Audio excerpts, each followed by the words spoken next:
What's up, everybody? Welcome back to another continuation of Fallout Equestria. Hype, let's go! Goodness gracious. Oh, my bones. Good grief. I'm just gonna give it a minute. First, yup, indeed, that is 100% correct. Oh, first one here. Woo! Oi! Oi!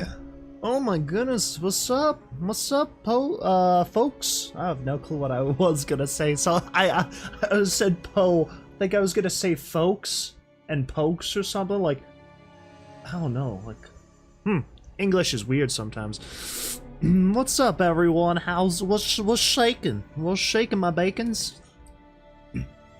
Oh my goodness. I know a lot of you are gonna go on to other stuff, but, you know, hello.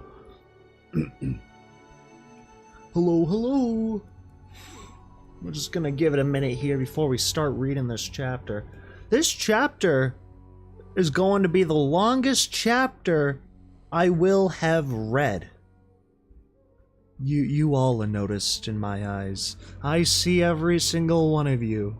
Every single comment on this channel I read, you all go noticed. Even if I don't respond, I see what's going on. I'm always watching. You know, we're doing pretty good. I mean, been kind of a slow day. Recorded some vids, I guess. Honestly, pretty tired though, so that kind of sucks. Wish I wasn't.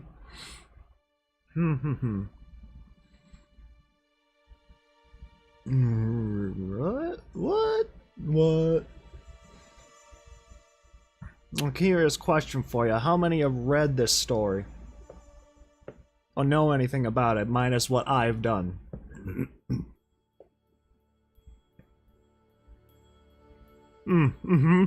Exactly. Is for me?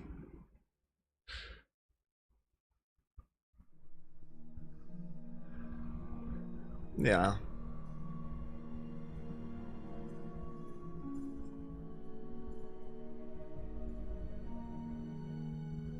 Oh, yeah?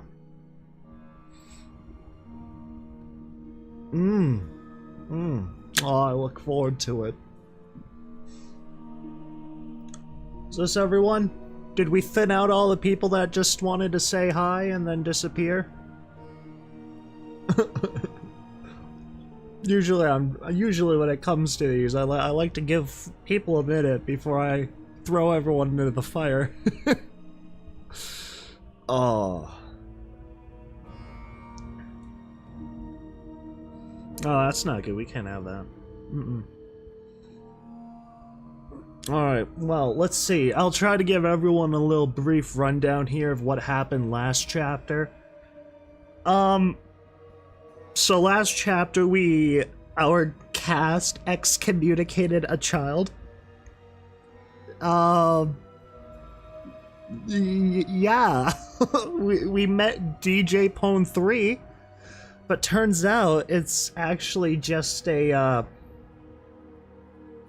I'm pretty sure it's a microphone that just changes their voice. And yeah, we've solved that. We've solved that little problem. Oh, goodness. Okay. I think this is everyone we're gonna get here, so give me just 1 second here. I need to fix this. Yeah, give me a second. Give me a second. Ugh. I think my chair might be broken. Oh well. You know what? We live with we live with the consequences we got ourselves into. I should have taken care of it earlier. But yes, chop. Yeah, all right. Don't hurt me. All right, chapter 17, the villain of the piece. By the way, this is 17,000 words. What I usually do, or the highest I have done, is 11,000. I'm not sure we'll make it through this chapter, but we're gonna dang well try. The villain of the piece. Bringing you the truth no matter how bad it hurts. answers. For weeks, I had been holding on to the illusion that all my questions would be answered if only I could get to 10 Pony Tower and talk to DJ Pone 3. Sitting across from Homage. Homage is our pony in question, who is DJ Pone 3, by the way, for folks just tuning in. And they're currently at the tower that DJ Pone 3 resides in.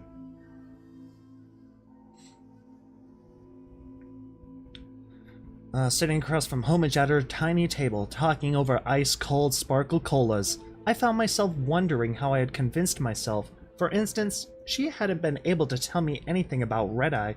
Apparently his operations were in one of the few places she couldn't look. If anything, Homage had more questions than I did. By the time I had finished giving her the inside story on what had really happened at Shattered Hoof, and why I had made the choices that I did, the only real revelation was the realization that hanging all your hopes on an assumption was going to get you nothing but hurt. Thank you, Little Pip, Homage said, offering me another slice of watermelon fresh from the tin can.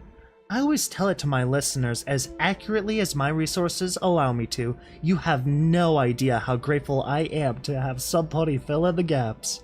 I freaking love that. That's gonna be great. I just know when Little Pip here leaves the tower, they're gonna throw out a whole news flash of a story. Breaking news. Oh, it's gonna be so fun. It's gonna be so great. I nodded, and I'm grateful for the chance to tell my side of the story. My reputation seems to be getting out of control, Homage said. Undeservedly? She pointed a hoof at me. You might not think of the things you do as anything special, but they are. Simply by treating the way you risk yourself to help others as something any pony would do, you show the wasteland a way to be better. Homage lifted a slice of centuries-preserved watermelon in her hooves and nibbled at it before continuing. You're right, that's how ponies should treat each other, but the equestrian wasteland... It's rare for a pony to be willing to expend valuable ammunition from afar to rescue a stranger, especially when they know that they might need those bullets tomorrow to save themselves or their families, putting life and limb in danger.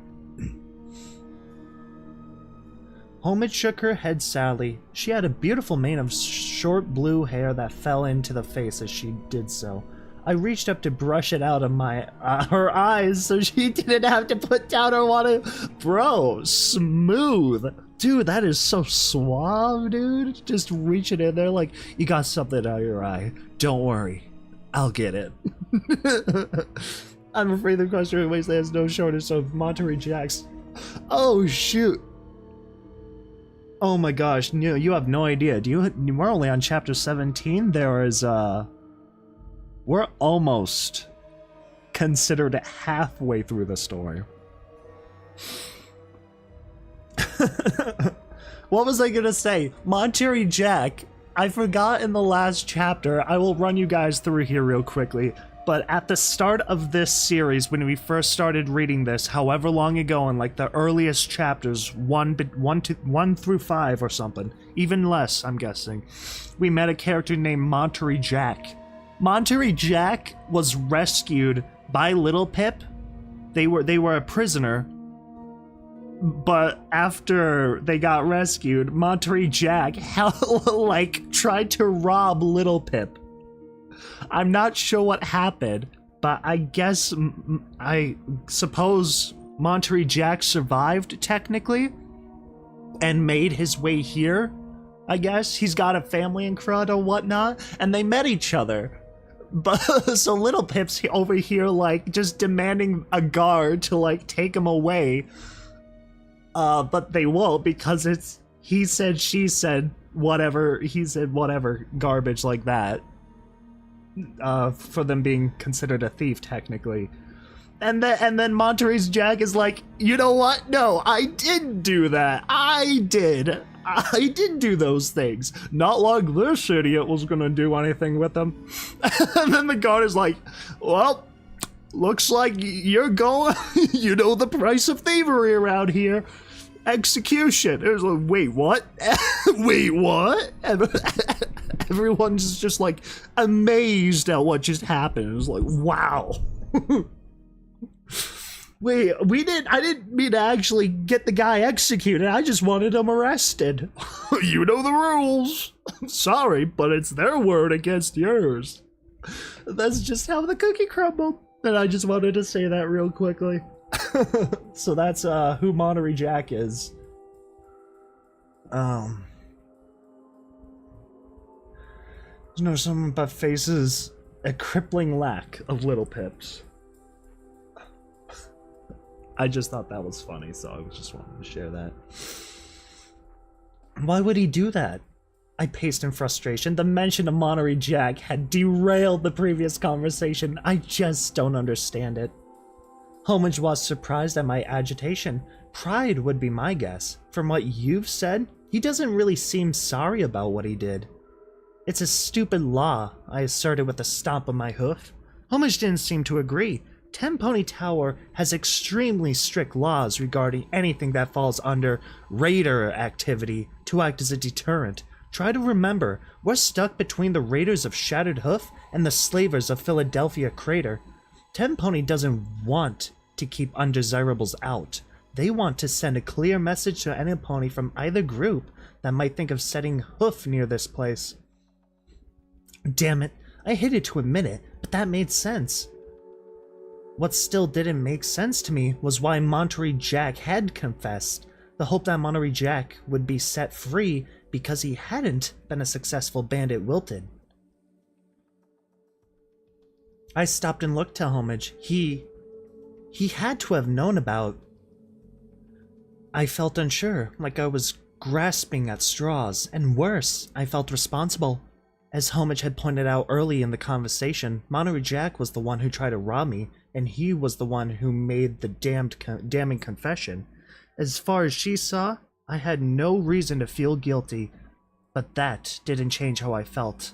The moment I had seen Monterey, all the feelings of betrayal flooded back, laced with righteous indignation, and I had thrown a tantrum. Was there any chance he didn't know that they could execute him for what he admitted? Homage shook her head. Every citizen of 10 Pony knows the laws here. Getting permanent residence here takes a lot, and knowing the law is one of the easier requirements to meet. I groaned inwardly, confused and upset. Homage added firmly, Monterey Jack's had that cheese shop here for 5 years now, and before that, he was a caravan guard for the merchants that the former shop owner got his supplies from. Monterey Jack knows the law.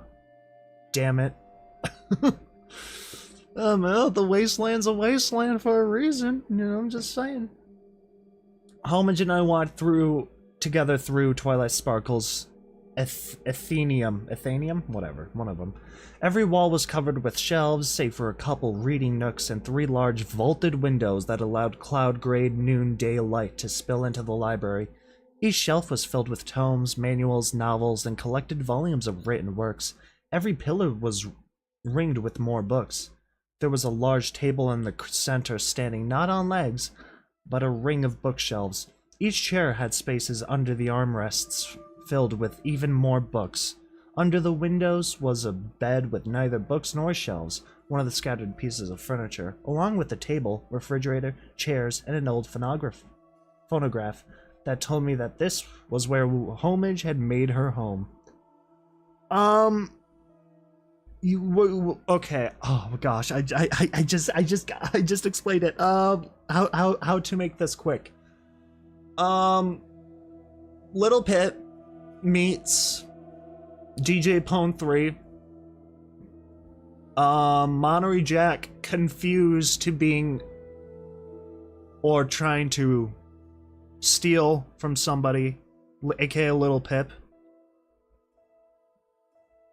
and is probably going to get executed for that. And yeah, these two, Little Pip and DJ Pone 3, are just having a chat, pretty much.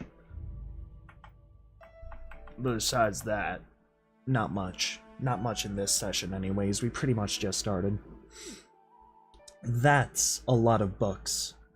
Homage trotted over to the table where an ancient terminal sat, pouring out its green glow through a haze of dust. The pretty gray unicorn poked at it with a hoof, and an elegant voice floated out. Twilight, darling, we really must get together soon. It's been ages, and may I speak honestly, you need a rest. If any pony knows overworking herself, it would be me. Please, why don't you just take a morning off? Join Fluttershy and myself this week. We'll even make the trip to Manhattan. No need to come back to Camelot. I'm sure they have lovely spas in Manhattan too.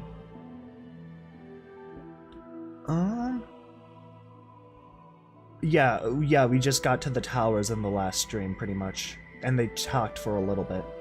This is chapter 17, if that helps. No need to come back to Camelot, I'm sure they have... Now, the reason I'm calling on the restricted line, it's just heard my ministry is about to purge Ponyville Library of ideological and compatible books, and I knew right away that you'd want to keep them for yourself. So I'm having this shipment diverted to you as well. I do hope you have enough room. I know the Ministry of Magic on Ministry Walk has a much bigger library, but we can't get away with diverting these wagons to Camelot now, can we? Yeah, absolutely. If you're running out of space, now don't get mad, but you could ask Pinkie Pie for help. Her ministry has a hub in Manhattan too, after all. And she always seems to find enough space for everything. I don't know how she does it. Anyway, I'm sorry to cut this short, but I've got to run. The designs for the covers of the revised books are ready, and I just can't let them go to the printers without making sure each one is perfect. I looked for homage to the shelves with new respect. Not only a lot of books, but a lot of preserved original versions of books. Homage glanced up to one of the few walls that were only mostly covered in books.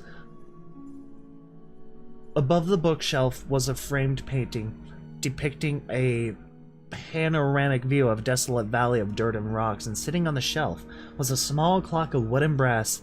The big hoof was already halfway between the 8 and the 1. The small hoof jabbed straight down at the 4. I'm sorry, but I really have to get back to the radio. There are reports to go through, and I have to check if the screen's caught anything. But please, feel free to stay here and browse the books until I get back. I'd love to talk some more, if you don't have any place pressing to be. I did not, and said as much, although I knew I should probably let my companions know what I was up to. I excused myself, promising to be right back, as I started to leave the Athenaeum. Whatever words that is. I remember the records turning to homage. I pulled them out and floated them towards her. She stared with wide eyes like a birthday pony, realizing that one of the presents was just the right size for that toy she had been begging for. Alright, that's cool. I'm here to focus on the story, though, unfortunately. What? No clue what you're talking about.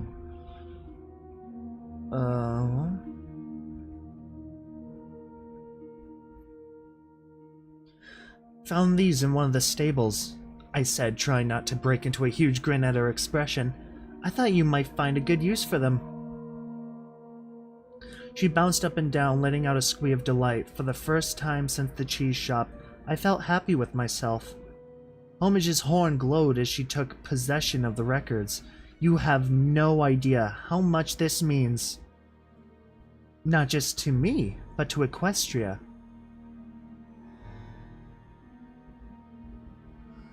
I was smiling brightly as I rode the elevator back down to my floor.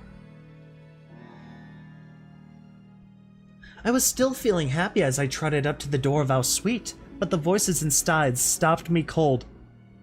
Doctor here says he has a treatment that can remedy addictions, Velvet Remedy was claiming. I felt the happiness drain from me, replaced with crossness. Seriously? They were talking about this? Behind my back? They'd even talk to a doctor about it? A stranger, no less? What, like, just giving Little Pip a pill? Oh my gosh, they think Little Pip's an addict! Oh no! Oh no! Oh no! Oh no! What, just giving Little Pip a pill? Calamity's dubious voice erased any question that they were indeed talking about me. Swallow this and all your problems go away? Oh no, Velvet Remedy replied. First, it's more involved than that, and will take the better part of the day. Second, Dr. Helpinghoof was clear with the treatment only cleaned the patient's body of the drug and reversed physical addiction. The psychological elements of addiction will probably be with Little Pip for the rest of her life, but this will make it a lot easier for her. Oh no! Oh no! Welcome to the party. Oh no! That is freaking hilarious. But also slightly sad and concerning. I didn't know we were gonna have to have this little group conference. Oh my gosh. I raised my hoof to stomp it in fury, but then set it down, not wanting them to hear. There were so many things wrong with this. First, how dare they? Second, what addiction? Easier? How? I was perfectly fine. I hadn't had a party time mental in what? 2 days? What kind of addict can say that? And 3, helping hoof? Really? I'm not so sure about this. Thank you, Calamity. Now tell her to fuck off. Instead, he neighed. Little Pip don't exactly handle feelings of betrayal well. I've seen her reactions to the stable we've been in. Oh yes, and that's nothing compared to the way she flew off at the cheese shop owner. Velvet Remedy agreed. Perfect. So was that what she was doing when I asked her to look into the laws in Monterey Jackson pending execution, talking to the doctors about problems they've both pretending I have? We'll have to be very careful in how we approach this. Velvet Remedy was continuing with her absurdity. Even if we can get Little Pip treated, it won't do any good if we lose her because of it. Without friends, who will help her from just taking? That was enough. I was headed back to the library. If Velvet Remedy and Calamity didn't know where I was and got worried, well, they deserved it. What? Why would anything be wrong? Oh my goodness.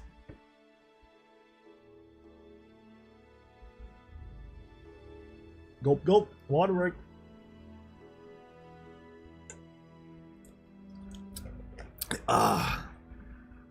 Water. What? Nothing's wrong.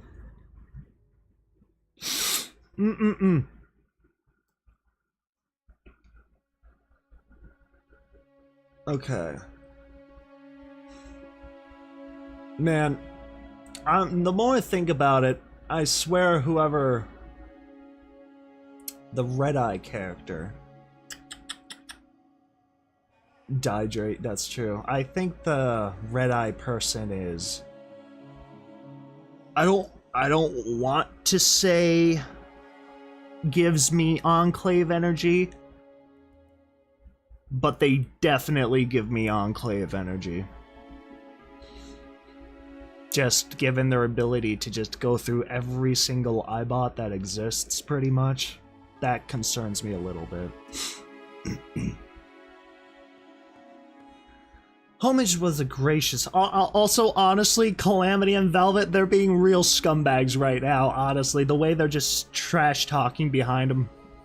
That is so cruel.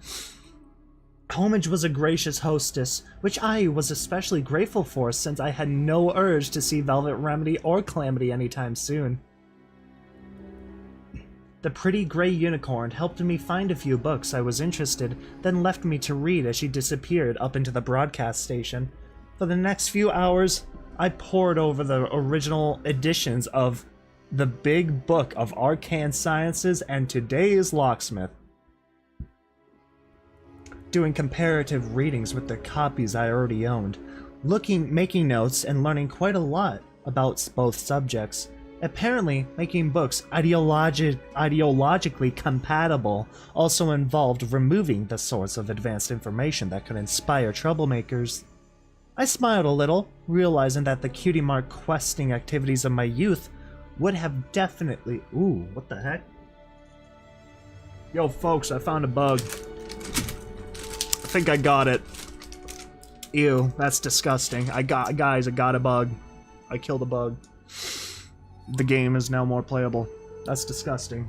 I'm gonna have to clean that up later.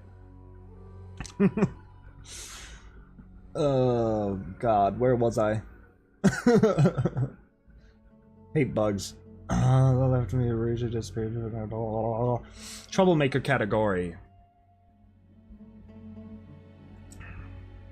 Right? Home is trying to Twilight Sparkle Athenium. Athenium? What the heck is that? Athenaeum? Something. A little over 2 hours later, floating alongside her were the records of an old phonograph that I had spotted before while I read. She sat and listened to the music, her head bobbing softly to the beat. Only once was my study interrupted. Homage got about halfway through a rather energetic song about mending friendships, notably the assertion in the curious that life without friends, quite bluntly, sucked. Struck home pointedly enough that I was able to focus on my readings anyway. Suddenly, Homage stopped the song and restarted it from the beginning. The thought crossed my mind that maybe she was feeling a connection to the lyrics as well, but it was erased with her proclamation. Flip a coin. Just flip a coin. Can't decide. Flip a coin. Okay. I can't just listen to this song. I have to dance to it. I looked up and nodded politely, then started reading again. Oh no, she stomped. I'm not going to dance in front of a guest who isn't dancing herself. That would be way too awkward. The whisper of a thought had barely begun to form in my head when she obliterated with "So get up." Oh my god, the sauce. The sauce is real. I think we found Little Pip's love partner. I think we finally found him. Velvet Remedy just ain't cutting it, you know? Velvet Remedy's just too much of a rarity wannabe. Oh man. My head shot up and startled. The song didn't really make me feel like dancing, no matter how bizarrely upbeat the music was in connection to the lyrics. I felt awkwardly shy about displaying my complete lack of dancing skills in front of Homage, but I didn't have it in me to say no to her, especially considering that this library was her home, and I had given her this gift. I don't know, it was just, it was a bug. I don't know. I killed it. It's dead. It's whatever. It had little wings. And while it was awkward at first, Homage wasn't much of a dancer either, making up for lack of skill with creative vigor. Her smile and energy were infectious, and I found myself letting go. By the end of the song, I was really enjoying myself, and felt a twinge of sadness when the song ended. The next song was much slower, and for a moment I felt awkward, but I distracted both of us by asking about the painting above the clock. "That's a painting of Splendid Valley," Homage stated, wiping her hair out of her face. I lifted an eyebrow. "It doesn't look splendid." "Oh, it isn't. It's a terrible place. Makes camping in the Everfree Forest look as inviting as a day at the spa." Homage put a hoof on my shoulder. "Stay well away."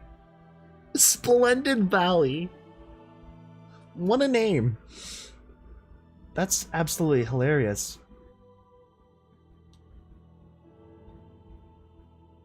I had never heard of Splendid Valley, much less had any desire to go near there, but that made me wonder, why would Twilight have a painting of such a place in her library? I felt marginally foolish for asking. Certainly it wasn't terrible before the war. On the other hoof, it certainly wasn't splendid, or even pretty. It was barren and uninviting, and the painting didn't fit with the rest of the Athenaeum.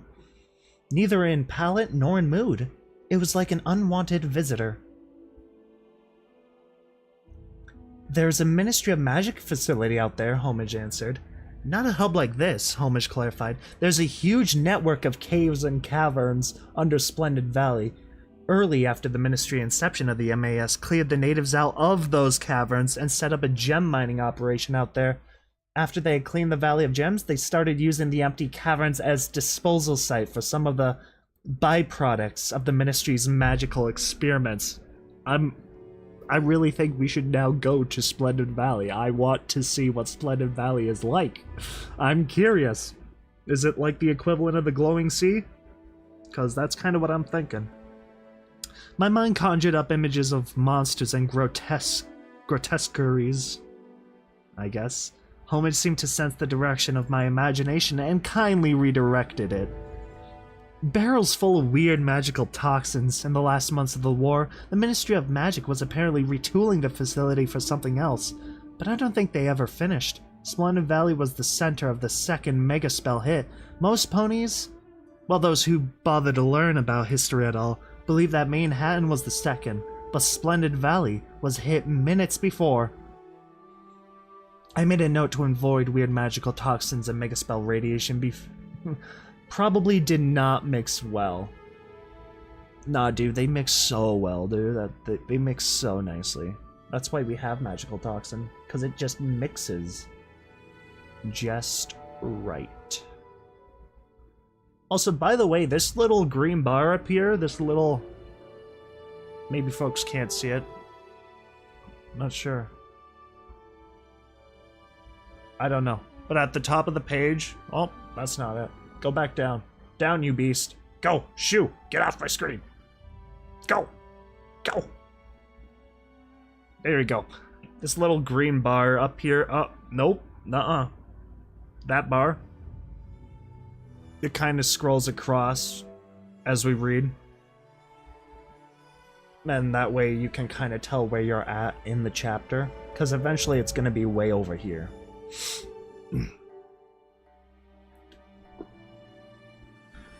Okay. Oh, it is a terrible, like, unwanted visit. Byproduct of many mineral did not mix well.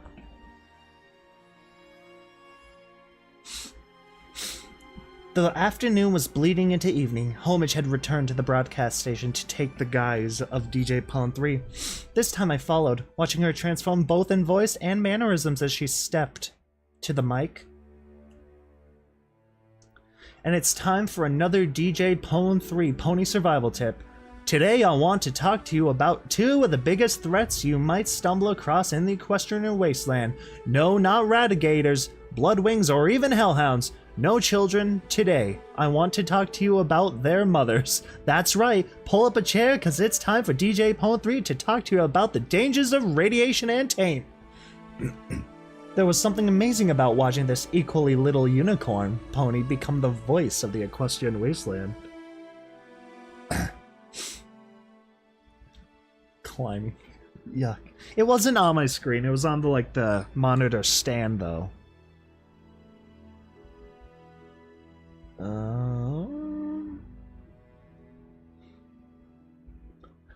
There was something amazing about... Oh, I already read that. Gosh dang my life. Magical radiation, as we all know, is a side effect of powerful and wicked magic released violently on the Equestria. Naturally, the biggest and worst zones of radiation are found in places like the Philadelphia Crater, the Manhattan City Center, pretty much everywhere the mega spells hit, except for Cloudsdale and Canterlot, both of which should be avoided for other reasons. But even a recently exploded Skywagon can be radioactive. Fortunately, so long as you always carry your radiation detectors, kids, these places can be avoided. The more insidious threat of radiation is that it bleeds into food and water. Always drink purified water whenever you can. Make sure you carry several canteens whenever you travel and fill them at every safe water supply. Keep a healthy supply of Radaway. I think you should just flip a coin.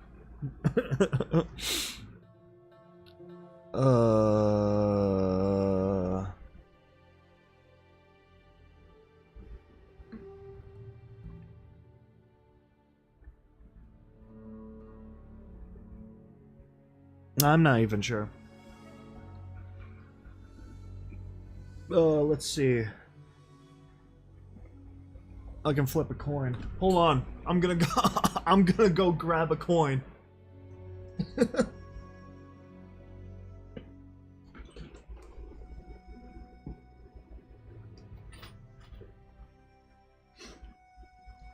Oh, okay, I got a coin. Alright, so let's see. Heads keep. Tails lose. Sound good? Alright. It's tails. Gone. No more. Well, that was loud. Ugh. Oh yeah, no. Yeah. Healthy supply right away. Yeah.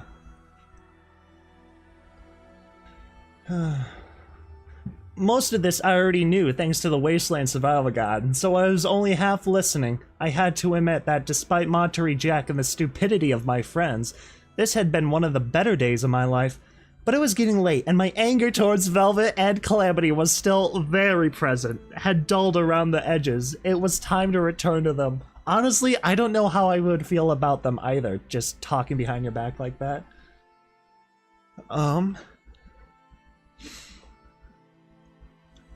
Taint, on the other hoof, is a zebra of very different stripes. No ponies knows exactly what the taint is or where it comes from, but we know its mutative effects on monsters and the fatally malignant repercussions on ponies.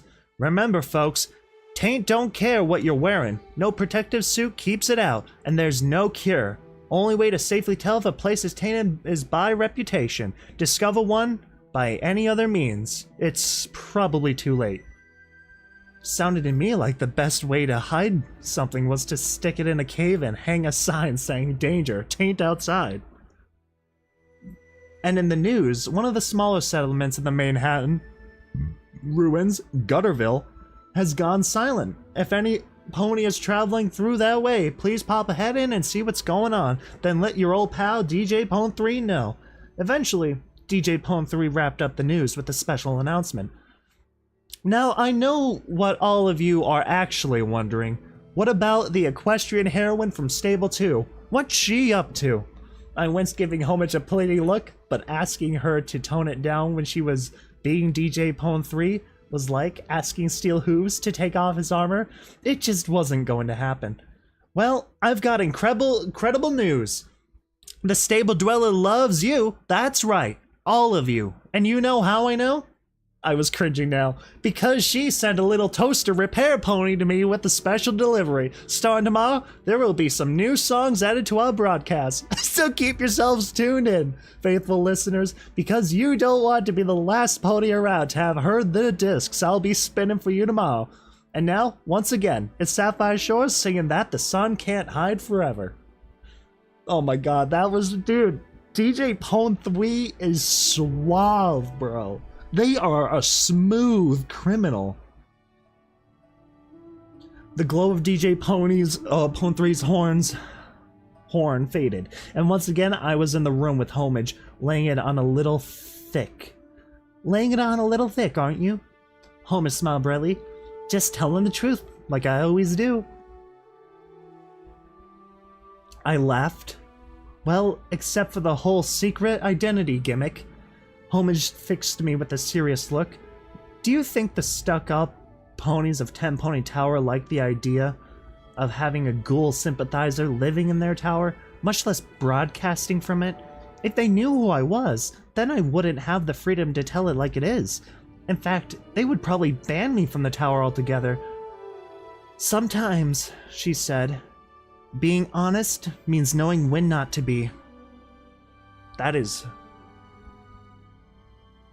frickin' deep. Yikes. Give me just a second here, I want to check something.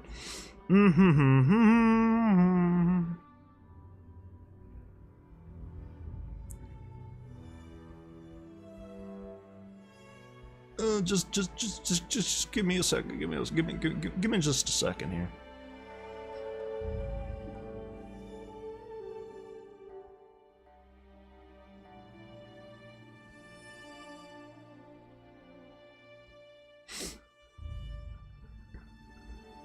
Oh my god, I know, it's super deep.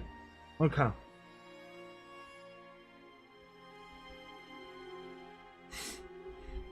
Alright. Let's see, where were we? Homosexual, seriously, yep. Dude, I am so glad we got a little toaster repair pony. That is great. They sent me a toaster repair pony. That is so kind and thoughtful. I absolutely love that. There were 2 things left that I wanted to ask Homage. Only one which I could bring myself to voice. So when we returned from the broadcast station, I finally brought it up. This morning you said you needed my help? Homage blushed. Well, was kind of hoping you'd risk your life on an errand for me, but it's a bit ridiculous of me to ask now. Yeah, go way down. Way down. It don't go down, it do go down. I raised an eyebrow, my curiosity piqued. Go ahead. The remarkable gray unicorn with the blue mane that kept falling into her eyes seemed to ponder that, then shook her head. Tell me, I nudged. I'd rather not. It's silly now. Tell me, I pushed her refusal, making me even more curious. Maddeningly, she declined. I stopped a little. Tell me. Homage waved a hoof. Okay. Since you really want to know, she took a deep breath and let it all out in a rush. I want you to get some new songs for me. Specific songs. I know that Sweetie Belle was really close with the other 2 found as a stable tech. One of whom was Scootaloo, and Scootaloo also founded Red Racer, whose office and factory is right here in Manhattan. I came across information a few years ago that told me Scootaloo's office safe should still contain a few demos for music that have never been heard before. I've been wanting to get them and listen to them ever since, but I can't because it's really dangerous. The place is just lousy with manticores. Wow. Okay, yes, I could definitely see why Homage would consider that a silly request, considering the records. And she didn't even know about Velvet Remedy yet. Oh my gosh. I love this story. It's growing on me. Oh my gosh, which reminded me that I had to return to Velvet Remedy and Calamity, the friends who had been skulking around behind my back, and tell them I had no better idea what to do next. Then, I had before we got here, I needed a distraction, and really, it was for a good cause. Not to mention, I really wanted to see Homage's face light up again. Oh my god, it's so cute. Oh, it's so cute. Oh, they're perfect for each other. Oh, I ship it. Okay, I'll do it. Homage was staring at the floor, digging at it with her hoof. At my words, her head shot up, staring at me with disbelief. What? Why? She stammered. I considered trying to make my reasoning sound more noble, or falsifying it altogether, but a bigger part of me felt that lies had no place in DJ Pwn 3's domain. So instead, I told her, because I have no idea what to do next, and my companions are expecting me to come back with a plan, and really, because you asked me to. Gilding my words just a little, I added, I would love to do a favor. Oh my god, smooth criminal. She blinked. Okay, did you miss the part about the manticores? I chuckled. No, but I've gotten a few new weapons since the last time we fought one. I think we can manage. And don't worry, I added, not wanting her to feel guilty. If it looks too dangerous, we'll back out. Homage nodded firmly, accepting this, which caused her hair to fall into her face again. Okay, but if you're going to do something that risky for me, you're not doing it without a reward, and I know just the thing. I cocked my head, not really looking for a reward, and ready to decline her offer, but too curious to refuse without hearing it. I've heard that your friend Calamity has been asking around for a flux regulator. Well, I just happen to have one. You heard I was reading? Where'd you hear I was reading from? What else am I up to? Who knows? Ugh.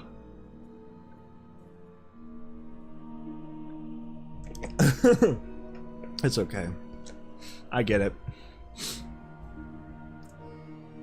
I wasn't sure I wanted to have a flux regulator. The idea of traveling around in a Pegasus-pulled bomb had dubious appeal.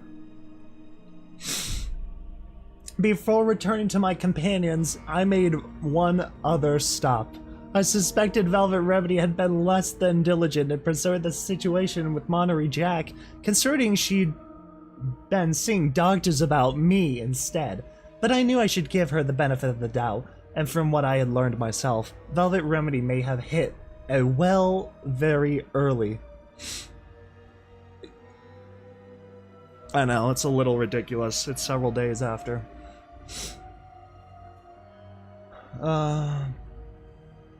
On either hoof, I needed to talk to Monterey Jack myself before making further plans, especially if those plans were going to amount to leaving him to his fate. Unfortunately, the 10 Pony Tower constables weren't about to let a little non-citizen like me anywhere near him. Not a problem. A blast of mint flavor later, and the world exploded. Oh no! No! Put the party time Mentos down! Little Pip has an addiction. Blast of mint flavor later, the world exploded to vivid lucidity. Talking my way past the guard box was easy. I was a charming, intelligent mare. Even if I had no interest in them, they naturally had interest in me.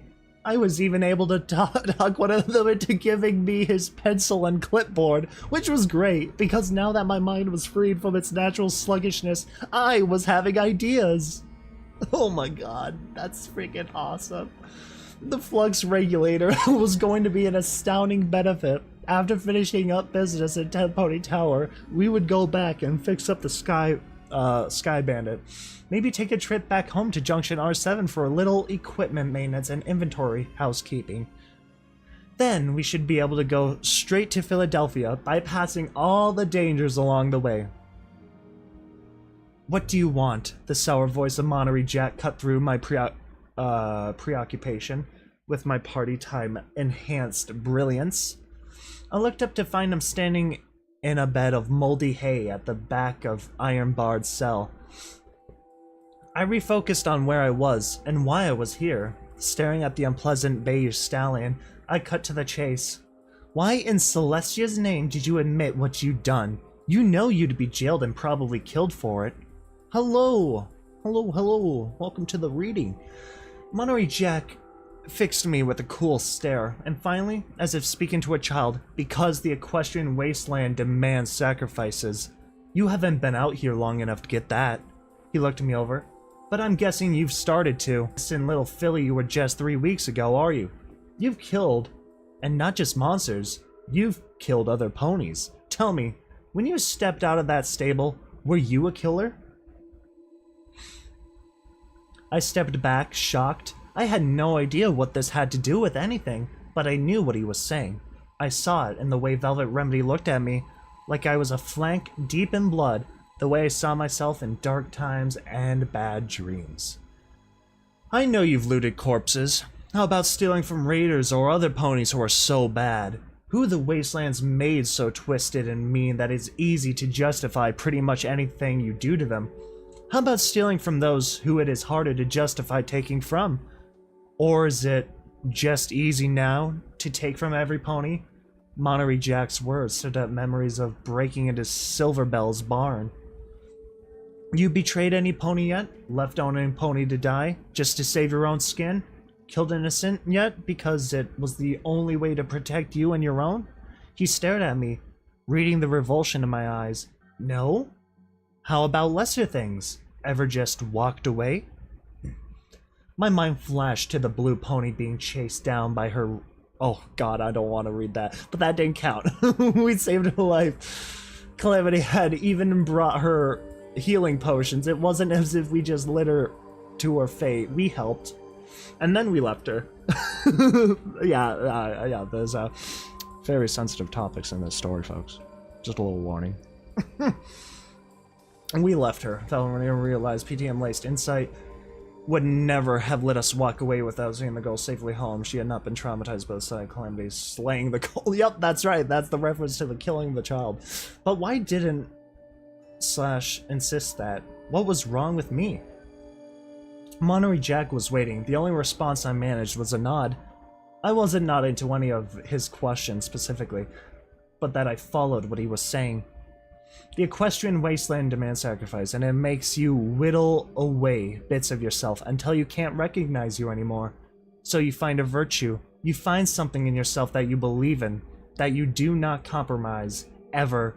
And as long as you can keep that part of you, that only good thing, then you can bear to look at yourself in the mirror each morning. It becomes your anchor, the thing that lets you live with yourself. My virtue, my anchor, is that I'm an honest pony. I keep to my word. I have never cheated a customer. I do not lie. And as long as I can look at myself and know that I'm still an honest pony, then I can bear everything I've ever had to do to provide a safe place for my filly and colts. But I stared at him, not wanting to understand. You could have said nothing.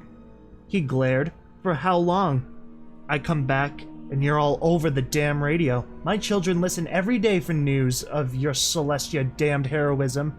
They idolize the fuck out of you, and every day I know that I've met their idol and I tried to rob her, and I keep silent, but a lie of omission is still a lie, and that poison has been killing me as surely as any noose. Eyes narrowing, he leaned his muzzle against the bars and as close to me as he could get. Don't think I spoke up for you. I spoke up to save me, even if it kills me. I backed up. I wasn't sure if Monterey Jack was cracked, foolish, or horribly sane. I turned to go. As I moved out through the door, he called out after me, "If you haven't found your own virtue yet, you best hurry up, while there's still anything left of you to save."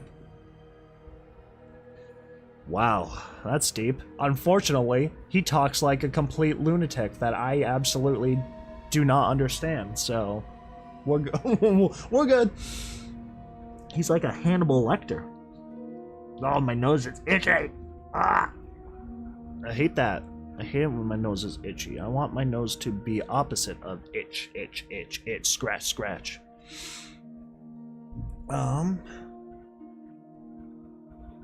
I was still running on the awesomeness. Oh no, they're gonna go back to him. They're gonna go back to the gang with the party time mental addiction. Oh no.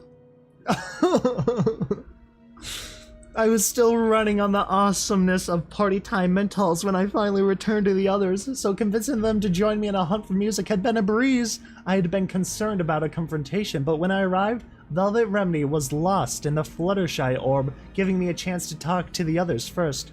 Calamity was in the moment. I mentioned the flux regulator. I phrased it to Velvet Remedy as a chance to impress DJ Pone 3, and maybe get a record, and maybe get to record some of her own music. She reminded me that she was a medical pony now, not some stable songbird, but it was a half-hearted reluctance that I was able to overcome. By suggesting this would allow her beautiful music to fly free, Steelhooves took no persuasion at all, neither eager nor reluctant. Yeah, Steelhooves is just like, I could care less if I die. He's literally a space marine at heart. Die, heretic!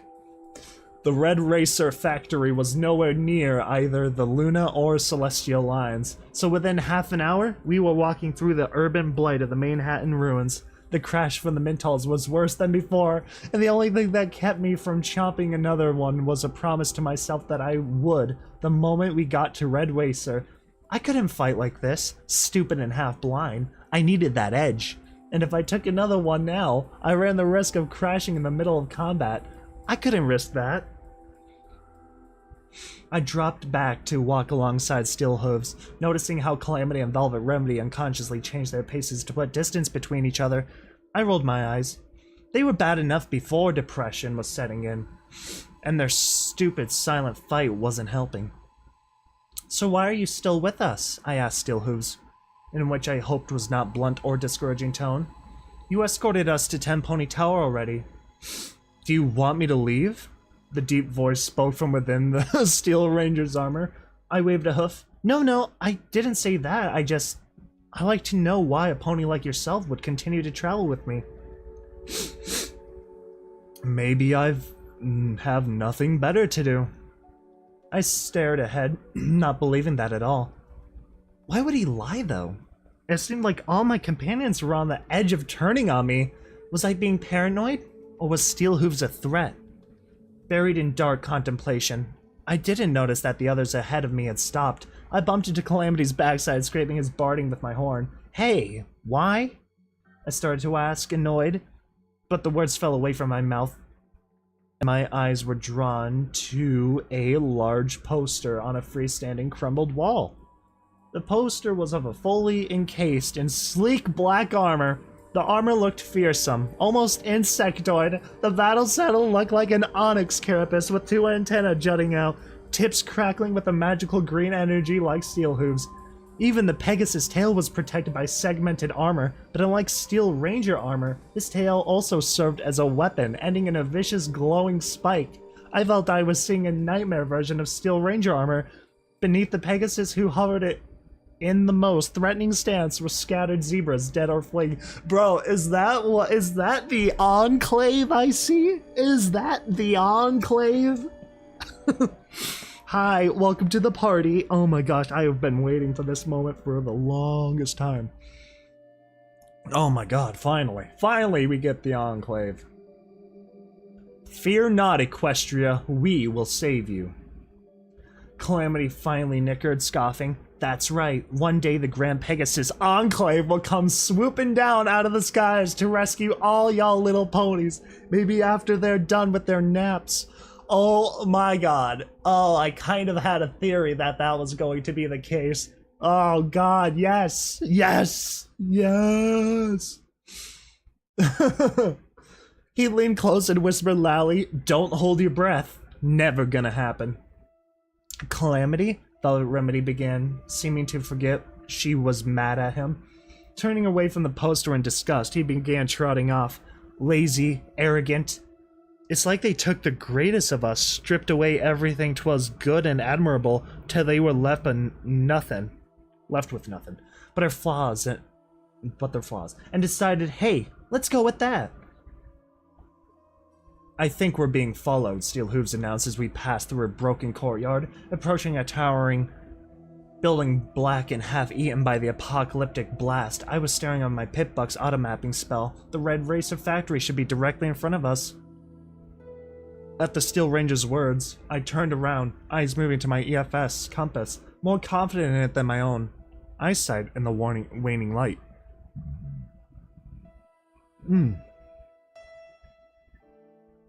The courtyard was covered in wind-blown litter. Scraggly grass burst through cracks in the gray stonework. I looked out past the platform that formed the centerpiece of the courtyard. The platform that had once boasted statues of several ponies. The statue had scattered and crumbled. Now only the hooves of the ponies remained, sticking grotesquely up from the surface of the dyes. I turned, taking in a full view of our surroundings until I was looking back at Steelhooves and the inferno-torn building that towered above us, but neither I nor my eyes forward sparkle detected anything this time. I was certain Steelhooves was right. Several times earlier, I'd spotted it too. Something which probably... a small miracle with how murky all my senses felt. But no. There was some pony or something hovering on the edge of the sparkle's ability to detect. The light on my compass labeled it as non-hostile, leaving me to wonder if it was keeping its distance out of shyness, or because it comprehended the limits of my stable tech arcano technology.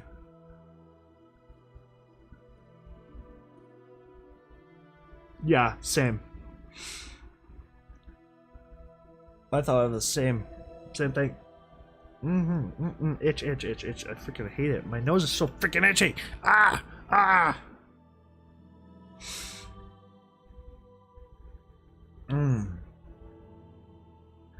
As if on cue, a notice flashed across the upper edge of my eyes for a sparkle. I had discovered hoofbeats. I turned back to look at the building again, eyeing it with surprise. I knew what the skyscraper had once been. This was the Ministry of Morale's Manhattan hub. I'd seen it from the roof of Ten Pony Tower, yet sure enough, the facade before us proclaimed itself, in sheer audacity of the style as well as neon lettering, to be the center of loud musical urban rebellion. Unlike the Ministry of Magic's local hub, the Ministry of Morale didn't announce itself with signs along the celestial line, or even a name. In small font somewhere on the wall, it was a nameless, faceless skyscraper, unassumingly monolithic. From the third story up, the first two floors, however, were dedicated to what I had already come to think of as one of Manhattan's most popular dance clubs, remembering Velvet Remedy's passing acknowledgments that Pinkie Pie and Vinyl Scratch had performed music together at Hoofbeats at least once. Even my pickbuck didn't label it as a ministry hub, as if it was a secret, but one that every pony already knew. In its time, the Ministry of Magic's hub had been exactly what I expected of the Ministry building, down to the insane magical defenses that protected it from the Balefire bomb, from the Mom hub's apparent lack of defenses, to its perch atop a public party house. This, absurdly not. Was absurdly not. I walked forward, drawn to the gaping, shattered glass front of Hoofbeats. I tried to imagine it full of ponies dancing to that song which Velvet Remedy had started to sing on stage at Shattered Hoof.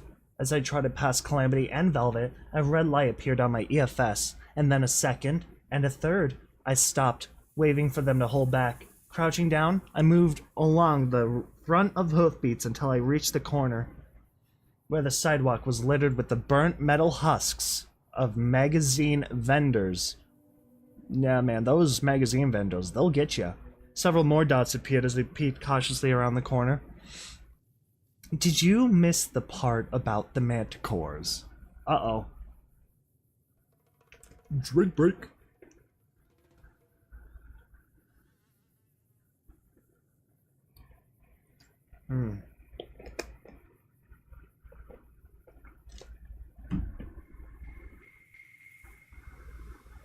The Red Racer factory was literally right across a back alley from Hoofbeats.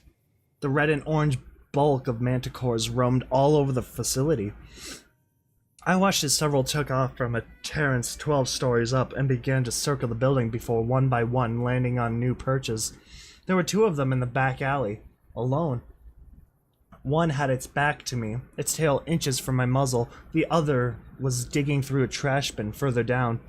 I cringed back around the corner and shot the others a distressed expression. They all stared back at me expectantly. It was mere luck that they weren't any in the courtyard. I suspected I now knew what had happened to the pony statues. Luna, guide me. Now what? Think. Party time Mental is what I'm thinking.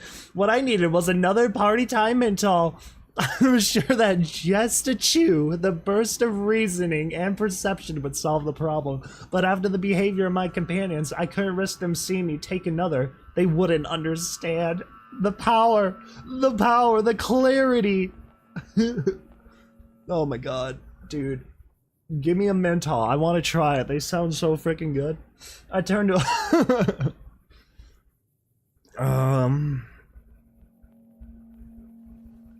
Hold on.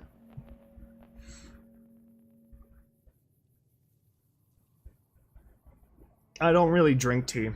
Not really my thing. Hoi! Welcome. I turned away trying to block their view as I activated my Pitbox inventory arrangement spell, and then floated the tin out. I kept my head down and hoped the light from my horn wasn't bright enough for them to notice in the odd gray twilight of dusk. I levitated one PTM out and sucked it greedily into my mouth. I mean, tea's not bad, right? That's not like a drink I'll go out of my way for or anything.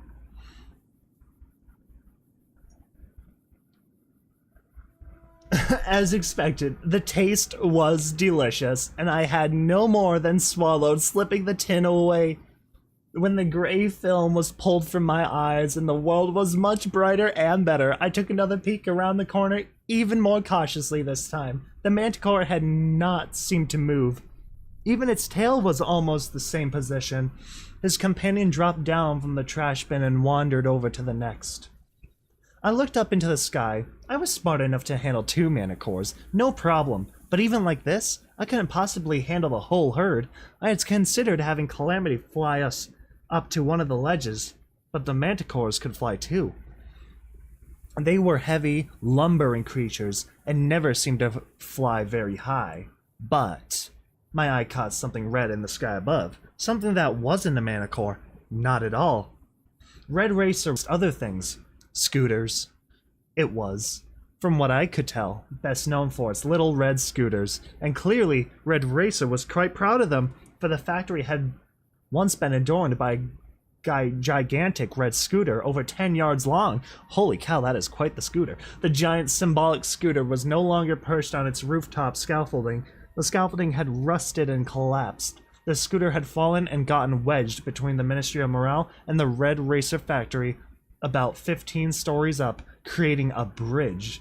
I knew how to get into the Red Racer factory. Oh, thank you, thank you.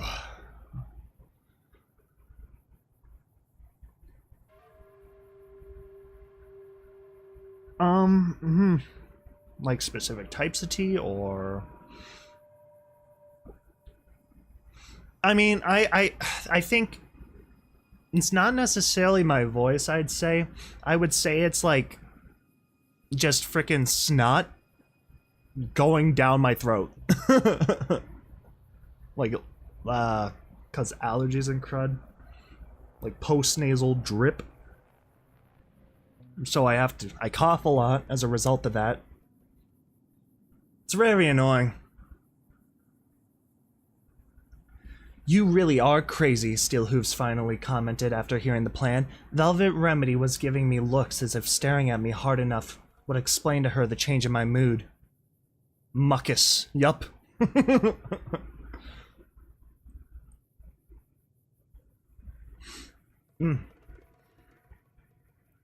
That there's a mite big and unstable looking building, little Pip. I think maybe we best split up into pairs and try to find our best way up. Otherwise, it'll take us forever. Yeah, no, yep, that's why I'm just stuck that way.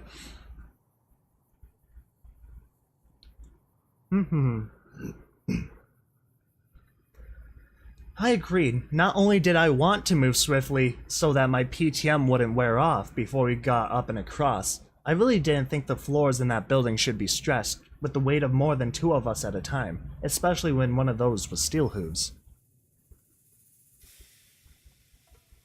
Hello! Hello. I'll go with Steelhooves. I'm the lightest, and I can use levitation when necessary. Velvet Remedy took one look at Calamity and interjected, "No, I should go with you and Steelhooves." Oh, I should go with you, and Steelhooves should go with Calamity. He flies, no weight at all. Calamity nickered and rolled his eyes. Whatever you want, princess. So, Ranger, fancy bit of scavenging? Not as long as you're carrying. Steelhooves stated plainly and followed Calamity through one of the nearly glassless frames of hoofbeats. Velvet Remedy stuck her nose in the air, pairing up with me as we followed. I freaking love that. That is hilarious. Calamity and the giant suit of power armor. That's adorable. Oh man. Oh, lemon. I love lemon crud. Absolute sucker for lemonade. What's shaking? What's shaking? Welcome to the party. Fallout Equestria. Whoop whoop. As we stepped into the darkness, Velvet Remedy focused, lighting up her horn. The first thing I noticed was a gumball machine. The gumballs inside had melted and boiled and were now a solid block inside the warped housing. Honestly, that could probably make a nice piece of art. If you just melt a bunch of gumballs inside like the little gumball machine. Just like in that little fish-shaped dome. That could be pretty cool. The center area of Hoofbeats was 3 stories of mezzanines over a dance floor that took up most of the basement. The musician's platform had once been hung from the ceiling by cables.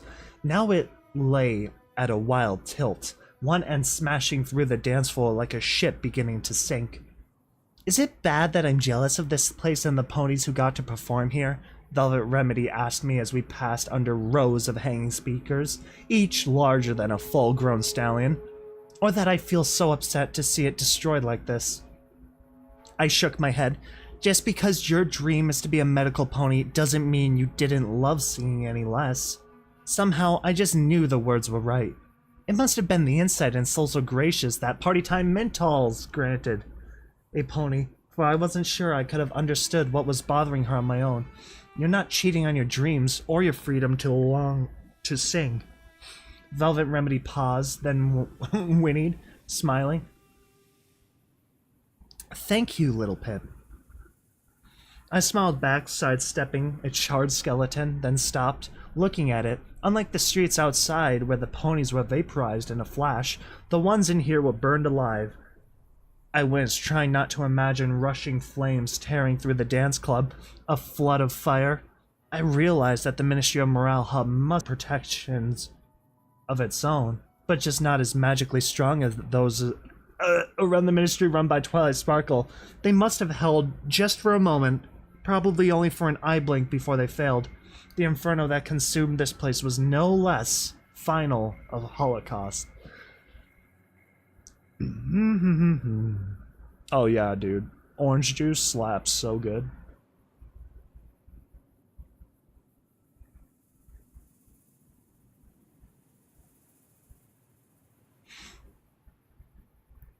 Man, I love acid. Yum yum. Citric acid. Also, these balefire bombs, these mega spell bombs are freaking ridiculous. The balefire bomb the zebras set off in the heart of Manhattan was detonated in the late morning. The population of Hoofbeats was probably at its lowest ebb for the whole day. The same could not be said for the ministry above. I focused my own magic to plow a path through the blackened pony skeletons that covered much of the floor. Red dots speckled my EFS compass. Foolishly, my first thought was of the ghosts that the merchant pony with the mechanical owl had told us about. In a way, I wasn't entirely far off. Dude, that crud slaps. I don't know what they're talking about. I mean, if it's between a bunch of tea or lemonade or orange juice, I'm gonna frickin' pick the lemonade and orange juice. That crud's good.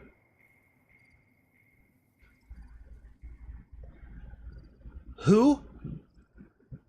Demanded the little robot owl as it soared into the hallway. I froze, not in fear, but utter astonishment. Hostile robot security owls? Really? The mechanical owl opened its beak and a thin line of pink magical energy sliced the air, striking a smoke vase on a magazine counter next to me. The vase flew backwards, glowing fiercely pink, and disintegrated into a fine glowing ash before it could hit the floor. So yes, really. I heard Calamity's battle saddle firing somewhere else on the floor. I slid my combat shotgun from its holster, floating the muzzle towards the mechanical bird, and nearly shot Velvet Remedy as she charged in front of me, spearing the metal creature through with her horn. I felt myself trembling, caught between panic, relief, and anger. As Velvet Remedy drew up to a halt, her eyes locked on the new inert robot impaled on her horn. She shook her head, trying to dislodge it. "Little Pip," she finally said, sounding desperate and looking comical. "Little help, please." "Only if you promise not to run in front of a loaded gun again." She stopped, looking at me with the dead robot owl on her horn, her eyes wide as her gaze fell on my floating shotgun. "Oh dear." "Oh dear indeed," I said grimly, even though my anger was bleeding away. I wrapped the skewered owl with my magic and pulled it free. I wanted to be mad, but so cute like that. Oh man.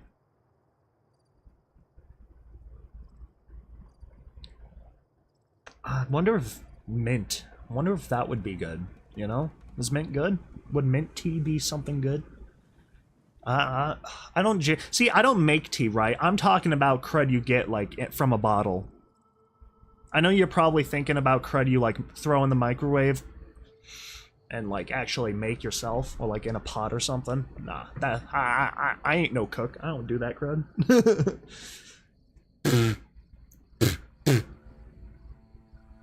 The bullet tore through the first owl, setting internal components on fire as it went. Two more passed harmlessly through the air, impacting the kitchen wall beyond the flashes of flame. As the mechanical guardian fell, I switched targets with the practiced perfection of stats. Pulling the trigger again, I sent 3 more bullets at the second owl. A razor line of pink struck my back, burning painfully, but mercifully not turning me into fine pink dust. Without even waiting to see the second mechanical owl fall, I glided the barrel round to point at the one behind me and telekinetically pulled the trigger again. 3 bullets, a foosh of flame, and the third owl fell to the floor ablaze. The air smelled of ozone, burning, whirring, and bubbling robotic innards. Exhausted, the targeting spell fell away. I looked around, but I had gotten all of them. I checked the clip on the zebra rifle. I was quickly using up the armor-piercing ammo that the zebra rifle could use. The weapon didn't seem to have the ability to shoot just 1 bullet at a time, and it only took 1 to punch through these creatures. I needed to change weapons, but the combat shotgun had already proven too inaccurate at the ranges I preferred to engage these creatures at. They were easy to kill, but their magical energy weapons had a chance, even if slim, of disintegrating anything they hit. I didn't want them to get close enough to have a good shot. No, I'm talking with them. Hi, welcome to the party. I'm just reading. I can only do one at a time. I suspected Lil Macintosh had more than enough power to punch through the metal skin of these things without using armor-piercing ammunition, which was good since Lil Macintosh was the only weapon that I didn't have armor-piercing ammo for, other than the dart gun, which was completely useless against these things. I don't know why. I feel like mint would be good for some reason. You know? Maybe like have a soothing type taste or something to it. Well, mint is obviously refreshing. What am I saying? It's got a rejuvenating flavor. Switching weapons, I started towards the wall of refrigerators, intent on finding out what goodies the Ministry of Morale had picked with the eternity's worth of preservatives on this floor. Every other floor of the Mom Hub had a kitchen, even if it was just a small one. There were more kitchens than bathrooms, which I couldn't imagine was logistically sane, and some floors like this one were nothing but kitchen. The posters on the walls in here were all brown and flaking, or burned away entirely, but the ones that were just a little readable had me convinced that Pinkie Pie actually made a government industry out of churning out birthday parties for good little fillies and colts. You were good this year, little Pip. Trust us, we know. So here's your cake, sent straight from the Ministry of Morale, with the birthday card signed by Pinkie Pie herself.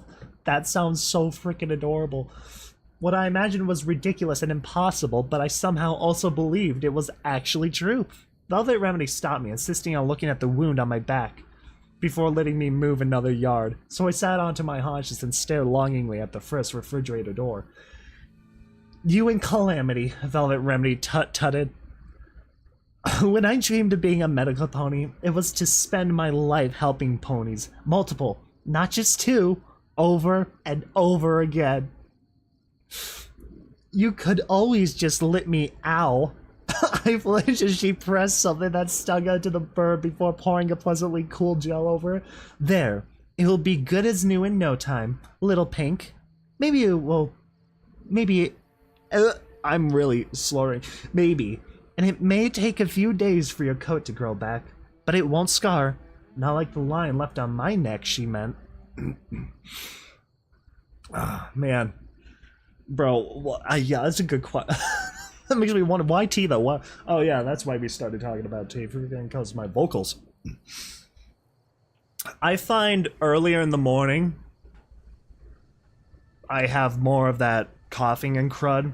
My voice is usually a lot deeper, but like it usually thins out pretty much to like where we're at now as the day goes on. I'm very weird. I have backwards anatomy, I swear. I don't make sense.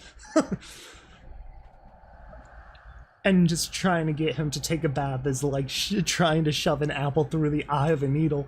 Once Velvet Remedy had gone onto the topic of calamity, she just didn't stop. I wanted to cover my ears with my hooves, but I couldn't do that and walk. At least her voice had dropped now, made more timid by the hallway's decor. We had made it up to one of the many floors that had been dedicated to sifting through the massive amounts of intelligence garnered through having tapped into every private conversation transmitted by arcanotechnology like the terminals. The Ministry of Morale had been listening. All along the dark corridor was smoke-blackened posters of Pinkie Pie. They were watching us, the eyes seeming to follow us as we moved. The bold word, forever, glared from the bottom of each poster. Creepiest, most disturbing hallway ever. I floated out one of the cupcakes we had found in the fridge and took a bite. It was a little stale, but still surprisingly edible after 2 centuries. Oh, hold on, I gotta... There you go, music wanted to stop. However, had made... Oh, ambiance, I should say. Then was either a goddess of cooking or very dark enchantress. Shoots without thinking. Like he shot the dragon before we could even try to talk to it. Like how he shot you. I was still ignoring her as we reached the end of the hall. Left, right, or through the doors ahead. I felt myself beginning to come down from the party time mentals. First chance I got. I was taking another. I really couldn't risk crashing in some place so dark and freaky. Or for that matter, around Velvet Remedy when she was being such a... Whoa! Oh man.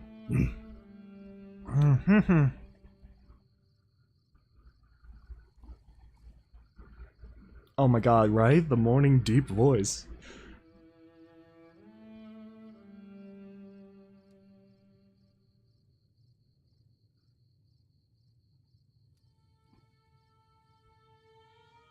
What did I do?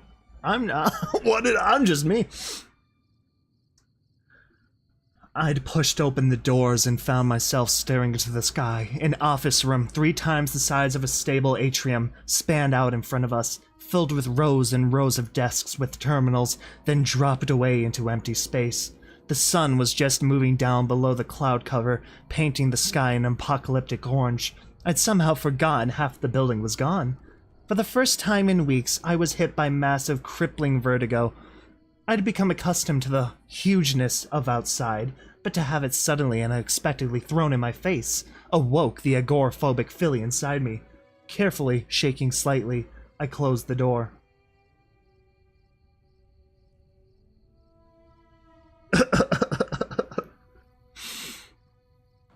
Oh, does that count though? Is that the same though? You know? I'm not sure if that counts. I feel like this audio is really quiet.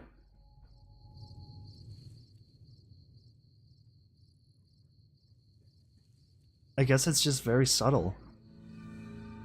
Oh, there it is. Well, to the left. There we go. Let's try that out. No, I mean, to be fair, there weren't really such thing as AUs before. Oh. Okay, that makes more sense. Hit by mouse and hit by vertigo. Yeah, alright. That makes sense. That's fair. I'm gonna have a little drink break real quick. Oh, hey, you know what? I'm glad. You know, I am glad. I am glad I can bring people together. That is great. That is lovely.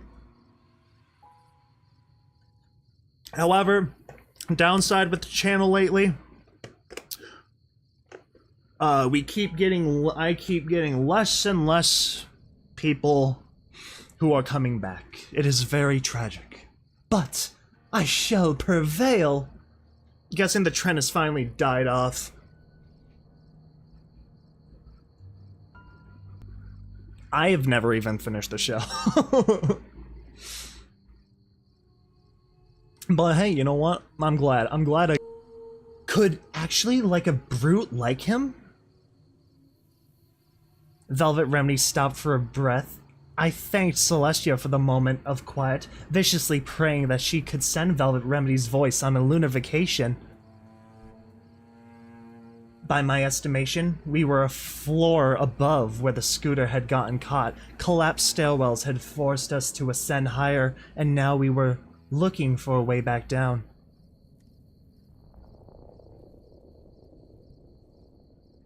Hey, if you think about it, if you never finish a show, it never technically ended, and then you don't have to be disappointed when you finally finish it. There is very few things that hurt me more than when a good thing eventually ends.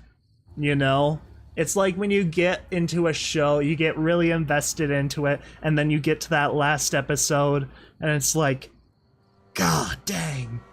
Now I'm depressed. Now I have show withdrawals, you know? Oh man, it's getting new people in, I should say. You know, we aren't getting more. Obviously, this sounds more like complaining. I have like very little problem with this in reality, but we aren't getting like anywhere near like a couple hundred new people watching a day. So it's kind of a bummer. You'd be amazed at how many people don't actually subscribe. It's kind of crazy. Like for the amount of views some stuff gets, but yeah, it's kind of weird. Us to ascend higher, and now we're looking for a way back down.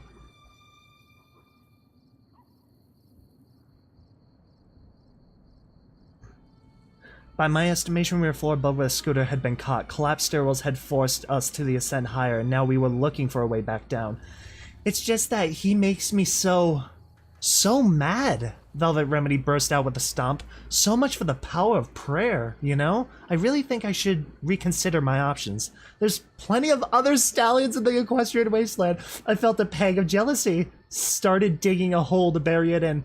Or, Velvet Remedy said with a sudden sweetness, I froze. I could feel her breath on my left ear when I had she got so close with her sultry voice as smooth as melted chocolate she suggested. Or maybe a mare. Oh! Yes! Yes! Yes, Queen! Yeah! Yeah, Yuri! Woo! Oh my god, thank yes! Yes! Yes! This is it! This is the moment, after all. Oh my god, yes. Yes, dude. Oh, I can't get over. I'm giddy. Yes. Yes. Yes, this is a good thing. Oh my gosh, it's about to get saucy here real quickly. I felt my knees go weak. My heart skipped a beat. My insides became flushed with heat. My stomach filled with butterflies. Then cold, hard reality crashed over me, dousing the heat and killing the butterflies with frost. I turned on her instantly and coldly furious. No! Oh shoot, god dang it! Oh, god dang it, it backfired! No! Not my doomed Yuri! Nothing. I just kind of got like soft locked by a potential relationship going through, and then I got slapped in the face by it. Velvet Remedy took a surprise step back. No, you are too perceptive to not know I have a crush on you. I stepped forward, my voice cold and sharp. You do not get to play with my heart, offer me what I've yearned for just to try to get back at Calamity. Velvet Remedy backed up, ears back, stammering. For the goddess's sake, Remedy, I barked. You are a follower of Fluttershy. You don't get to be that evil. Velvet Remedy's eyes were wide. Her ears were pasted back against her skull, and she was cringing from me. Good. I turned and walked. Oh shoot, maybe it was just for plot convenience. Oh my god, dude, is Velvet Remedy an absolute sleazeball? I turned and walked away, not wanting to look at her again. I left her still standing back there as I turned the corner. Something was tearing apart inside me. I didn't want to let her see it. You're not supposed to be here, called out a voice that sounded disturbingly like a mechanical Pinkie Pie. You've been a bad pony! Sprite Bot's grill glowed an angry reddish pink as it aimed its magical energy weapon at me. Oh, god dang. I do like the idea of like Pinky Bot, you know, just you've been a bad pony, but set in like a robotic kind of tone. Oh my gosh. Oh my god, dude, that was deep. Dang, dude. Dang. That was intense. Dude, I know. I don't know who I feel bad for more. Honestly, no, I feel bad for Little Pip. I can't exactly tell if this context is implying that Velvet Remedy was merely going to use Little Pip, or if they actually meant it. If I'm understanding correctly, it was implied that they were just going to use them to get back at so-and-so. That's what I think was happening, technically. I think. I could be wrong.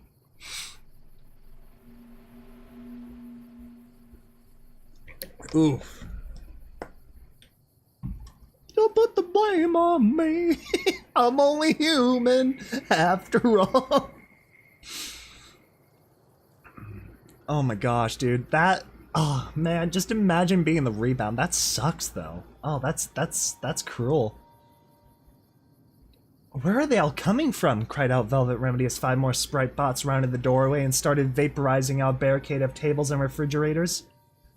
I knew the answer, but I didn't have time to explain it aloud. It was obvious, really. Before there was Watcher watching everyone, there was Pinkie Pie. Of course, the sprite bots were hers. I imagined them floating along the streets of pre-war Ponyville, Appaloosa, Manhattan, ubiquitous, everywhere, bobbing along, playing cheerful tuba music and all the other happy little nonsense songs that... Little ambassadors of good cheer for the Ministry of Morale. Little spies.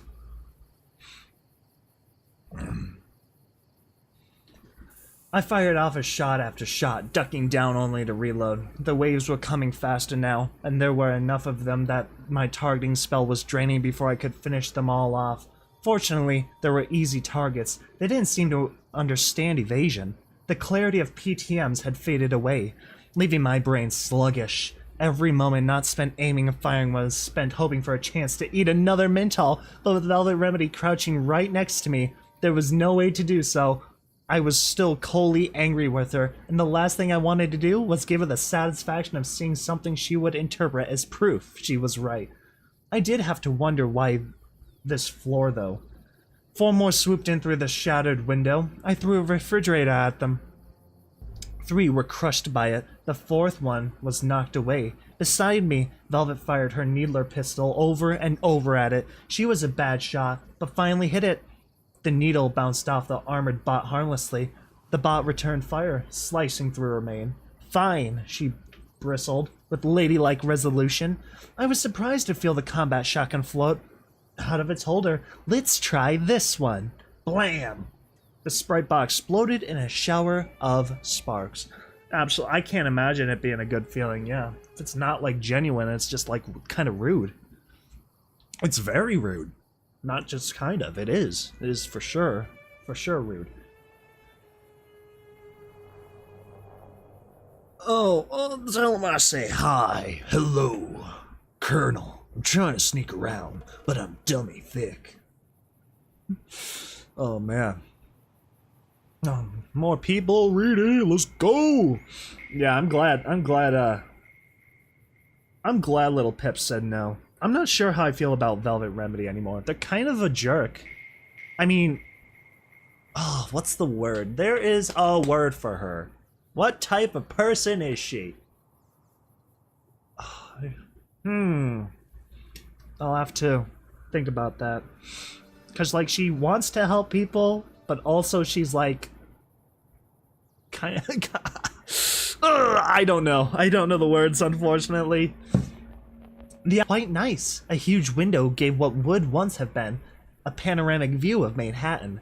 The window was shattered inward, the frame ringed with jagged glass teeth. 4 safes, blistered but intact, were built into the wall beside the window. There was a melted desk in front of it. Player? Velvet the player? No, dude. She's too... Well, yeah, I guess. She is kind of a scumbag. In the far corner was a small half-kitchen. On the counter, a terminal gave off a soft pink glow. I had never seen one before which didn't glow that sickly apple green. The casing was warped and charred, and it took some of the special tools I had retrieved from Stable 29 just to interface with it, but the screen was still readable. In the other far corner of the room opposite the kitchen was another blackened skeleton of a pony. I was just sitting down to try my hoof at hacking the terminal when I noticed it, and something buried within the bones. Understandable. Curious, I got up and trotted over. What I had glimpsed was a spot of color, clean, unmarred by the balefire that engulfed this place. Looking closer, I could see a statuette amongst the long dead pony's ribcage. A young purple unicorn with pink and violet stripes in her lavender hair. Twilight sparkle. Oh! Oh my god! Oh my god!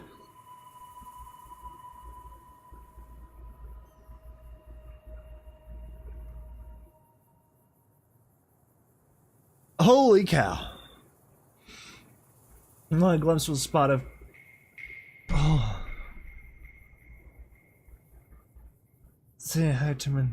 Buried within the bones.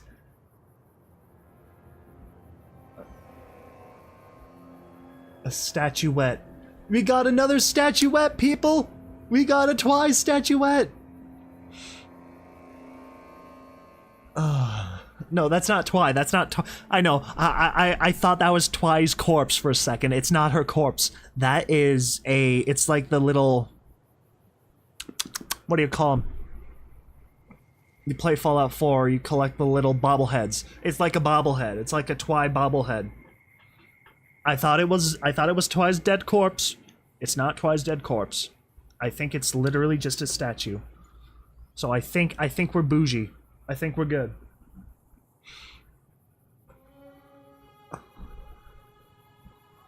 I know, I kind of overreacted.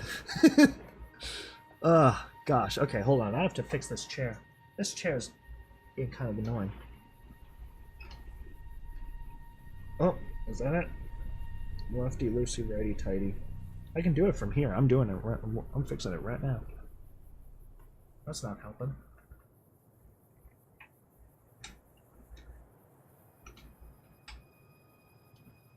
I know this is random hot take. Luigi's Mansion 2 was the best.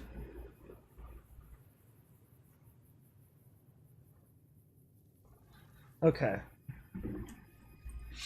Oh yeah, no, Twi's corpse would have also just as been as shocking, and that's literally what I thought it was, so definitely appropriate. Curious, I got up and trotted over. What I had glimpsed was a spot of color, clean, unarmed balefire that engulfed the play like closer, ribcage a young purple unicorn with pink and violet stripes in her lavender hair, twilight sparkle. Gingerly, I floated the statuette out of the ribcage and took a closer look. Immediately, I felt a strange wash of clarity that pushed away the cloud that had settled over my brain. The sensation was nowhere near as powerful as eating a party time mental, nor as flavorful, but I couldn't deny that it felt cleaner somehow. One of the base of the statuette, be smart. Oh my god. I love that. Little Pip has a menthol for party time menthol, addiction for party time menthols, which increase your, well, obviously it's a drug, but a drug Pinkie Pie likes to hit a lot. But Little Pip instead found a little statuette that makes you smarter, so now they no longer need the menthols. I absolutely love that. Oh my god.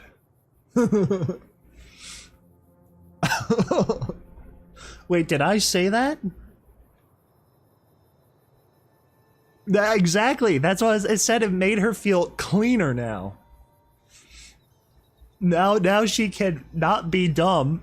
You pick up a statue. It's like, be smart. Yes, yes, dear. I now have wrinkle brain. Smiling a little, I slipped the statuette array and returned my attention to the terminal. This one was beyond my skill. Not even with the new tricks of the tray that I had learned from comparative reading was I able to crack it. Oh my god. Dude, I say a lot of I say a lot of like crazy crud that doesn't make sense. Oh. I got a job done. Smile. I slipped the situation with Lil Pip, the remedy, started approaching me gingerly as I gave up in disgust. Please. About before, I stared at her warningly. Look, just don't talk about it. Biting back a harsher retort. In fact, why don't you go stand outside for a little while? I need some fresh air. I could see her deflate a little more at that. She nodded, saying no more, and walked into the office outside strangely cupcake-shaped door. Denied. Triple kill, quintuple kill, glory kill, mega kill, team kill, kill-tacular. Dude, Velvet Remedy's life got rocked. A little bit of a reality check. Like, oh gosh.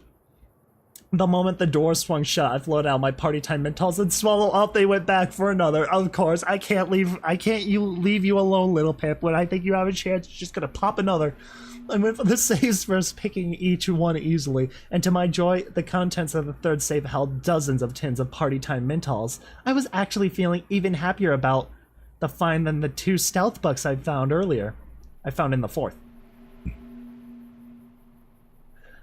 Then I turned my attention to the defiant terminals. My mind soared to new heights of intellect. It took 4 more times, forcing me to repeatedly back out of the system before it locked down. But I finally got it. I let out a whoop. Little Pip.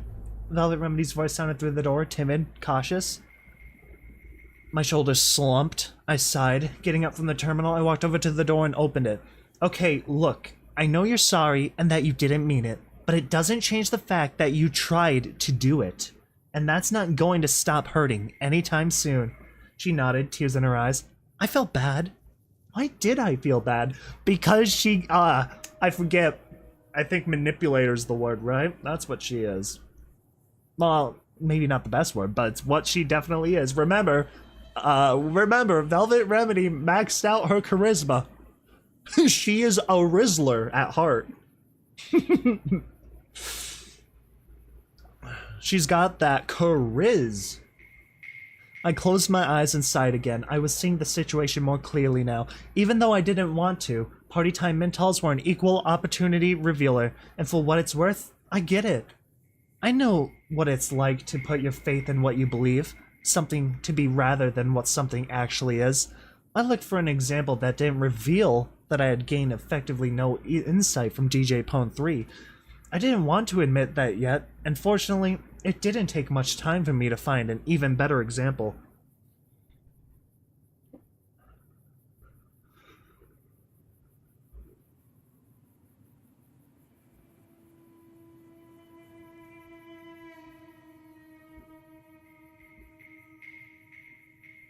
Oh,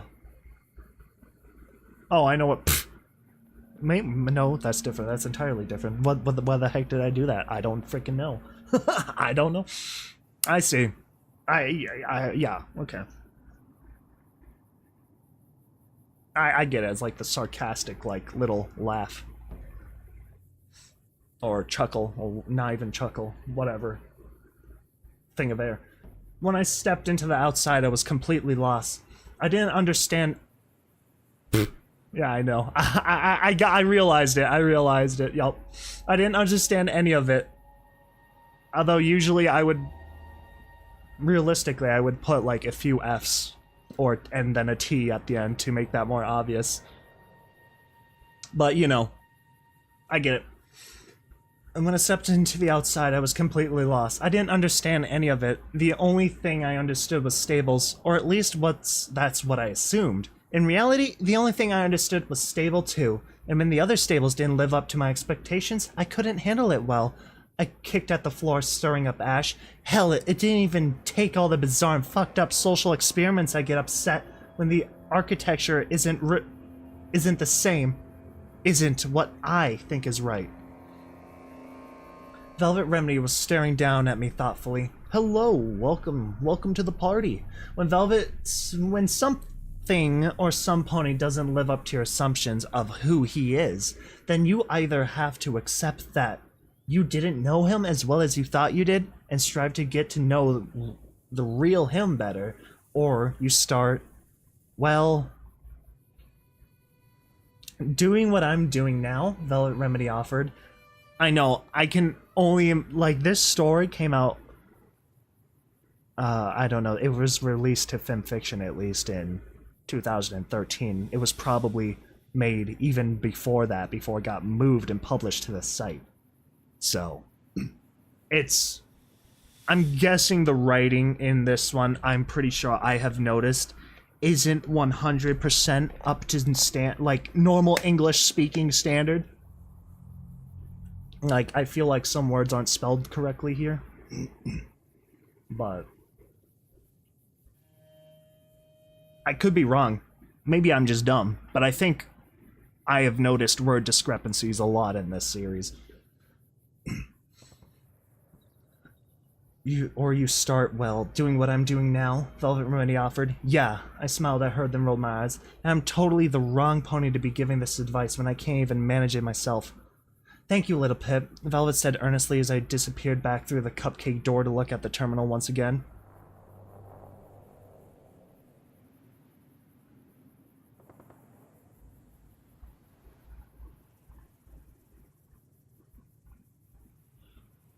I only speak English. Put loud? What do you mean, put loud?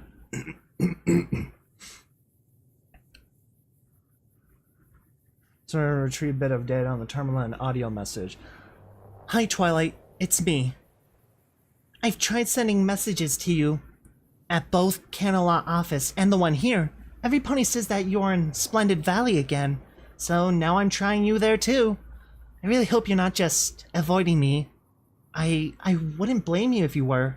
The voice was anxious, sad, and cracked. I knew Pinkie Pie's voice. I heard it in Vinyl Scratch's memory. This was almost the same, but much more fragile, possibly even broken. I went to the get-together at Spike's place and brought it just like you asked. All of my friends were there, but you. Spike said it was because you couldn't get away from your work, but was it because I was gonna be there? Twilight, I'm so sorry. You were right. Totally right. I've known it for a long time. I can't. I mean, I couldn't, but I will. I've made an appointment at the Helping Hoof Clinic for tomorrow. They're supposed to have stuff there. Medicine that can make addictions go away. No, I don't know what that is. Do you think they might be able to bake the medicine into a cake? Or maybe a pie? I like pie. On the recording, I heard a sound of knock and door opening. A second voice interrupted. Miss Pinkie Pie, the Ministry of Wartime Technology has sent us a dozen Steel Rangers. They're in position with our agents. Again, Pinkie Pie spoke, but addressing the intruding pony. She didn't bother to edit the recorder. She just let it keep recording. Oh, those 4 stars ponies are some bad ponies. They need to be banished, then locked up in a place they were banished to. But first, we need to get their secrets from their bad pony heads to make sure there aren't any more of them. So tell me, ponies, that we want them alive. Oh, I know. Have them go in with one of my pinky balloons. The Introni pony seemed unsure, taken aback by the suggestion. Miss, you want us to raid 4 stars using a giant blimp shaped like your head? Uh-huh. I want them to know I'm coming for them. Oh my god, Pinkie Pie, that is maniac. That is insane. I couldn't keep my mind from envisioning a giant pink balloon with the same staring face as the one on the gigantic billboard. I wasn't sure if that was ingenious or insane. On the audio recording, I heard the click of the front door closing. Pinkie Pie returned to addressing her former friend Twilight Sparkle. Sorry about that. You wouldn't believe what's going on. But don't worry. If we get through today, everything will be okay. After today, I can do what you wanted me to do. I can try to be your Pinkie Pie again. I'm sorry I haven't before, but I just couldn't. I know you won't believe me, but try to remember the Paris sprites. I've done bad things, Twilight. Awful things. And I've let ponies in the ministry do even worse things. I'm really, really sorry. I don't know if I can be a Pinkie Pie again, but I'll try. That's a Pinkie Pie promise. Party time mentals are bad. They mess ponies up. I know I'm messed up. More than ever. But I've needed them. Normal old Pinkie Pie is smart and she can sense when things are coming, but party time mentals make me... more. Not better. I know that now, but... more. And we need more. Equestria needs more. On party time mentals, my Pinkie sense is way sensy. And it's the only thing keeping us hoof ahead of really, really bad things. My nose, itchy nose. Only way worse. There are bad ponies, Twilight, and they mean to hurt us, to hurt all of Equestria. And just normal Pinkie Pie can't stop them. But after today, it'll all be okay again. I just know it. Just have to get through today. And tomorrow, I've got that appointment. And Twilight, do you think maybe you could go with me? I'm kind of scared. And it isn't the sort of scare that goes away with giggling. I mean, I have you with me now, so you'll kind of be with me anyway, but it's not the same. I want the real Twilight Sparkle. I want my friend back. Please? I'll do anything. The recording ended. I sat there stunned. There was a whirlwind of thoughts in my head, but none of them quite came into focus. Party time mentals mess ponies up. Pinkie Pie herself said that, but she also said they made her more. I knew that was true. They were making me more right now. Pinkie had wanted to get rid of them, but she couldn't. Not just because she was addicted, but because she had become reliant on the boost in order to do her job, to try to save the lives of millions of ponies. How could that not be more important than one friendship? The equestrian raceland requires sacrifices. The audio recording had an attachment. Error. Connection to Maripony Terminal 42 failed. Message not sent. That was before the bombs went off. Meaning, right before the day Pinkie Pie was supposed to go in to get treatment for her addiction, the bombs detonated. That is deep.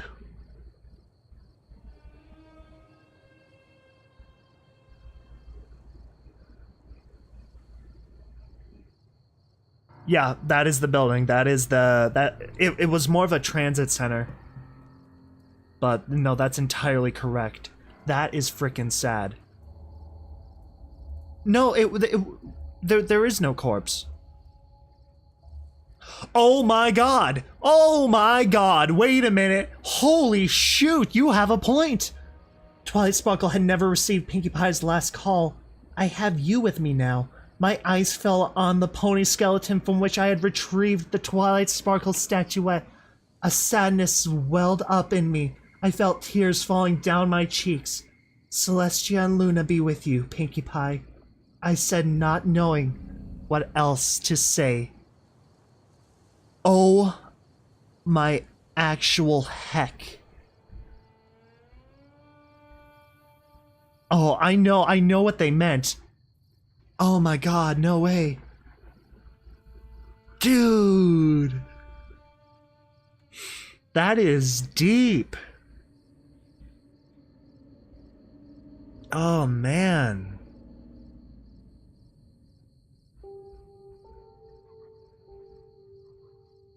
Oh, bro, that hurts. I realized that too. I noticed that just as you did. That is super freaking sad. Oh, that's deep. That's rough.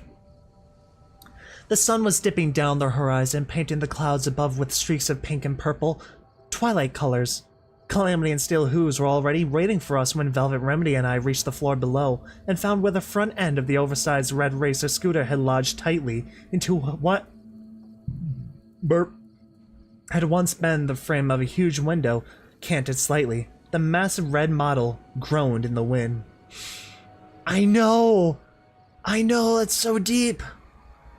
Oh, hello, welcome to the sad reality that is this story. Yeah, I know, and she was going to go get treatment and crud too. That is so screwed up. Calamity and Steel Hooves were already waiting for us when Velvet Remedy and I reached the floor. Oh, the floor, well, not, Twilight wasn't there, it was a statuette. Well, I found where the front end of the oversized red racer scooter had lodged tightly into what had once been the frame of a huge window, canted slightly. The massive red model groaned in the wind, not in the mid. Bro, that is freaking deep though, and you know what? Her senses worked so well up until that very point, you know? Like, remember, she was ordering that raid on the 4 Stars Transit Center, pretty much. Like, Pinkie Pie was on the case to find and stop the ponies that were working with the zebras and crud. But Pinkie was just a hair too slow.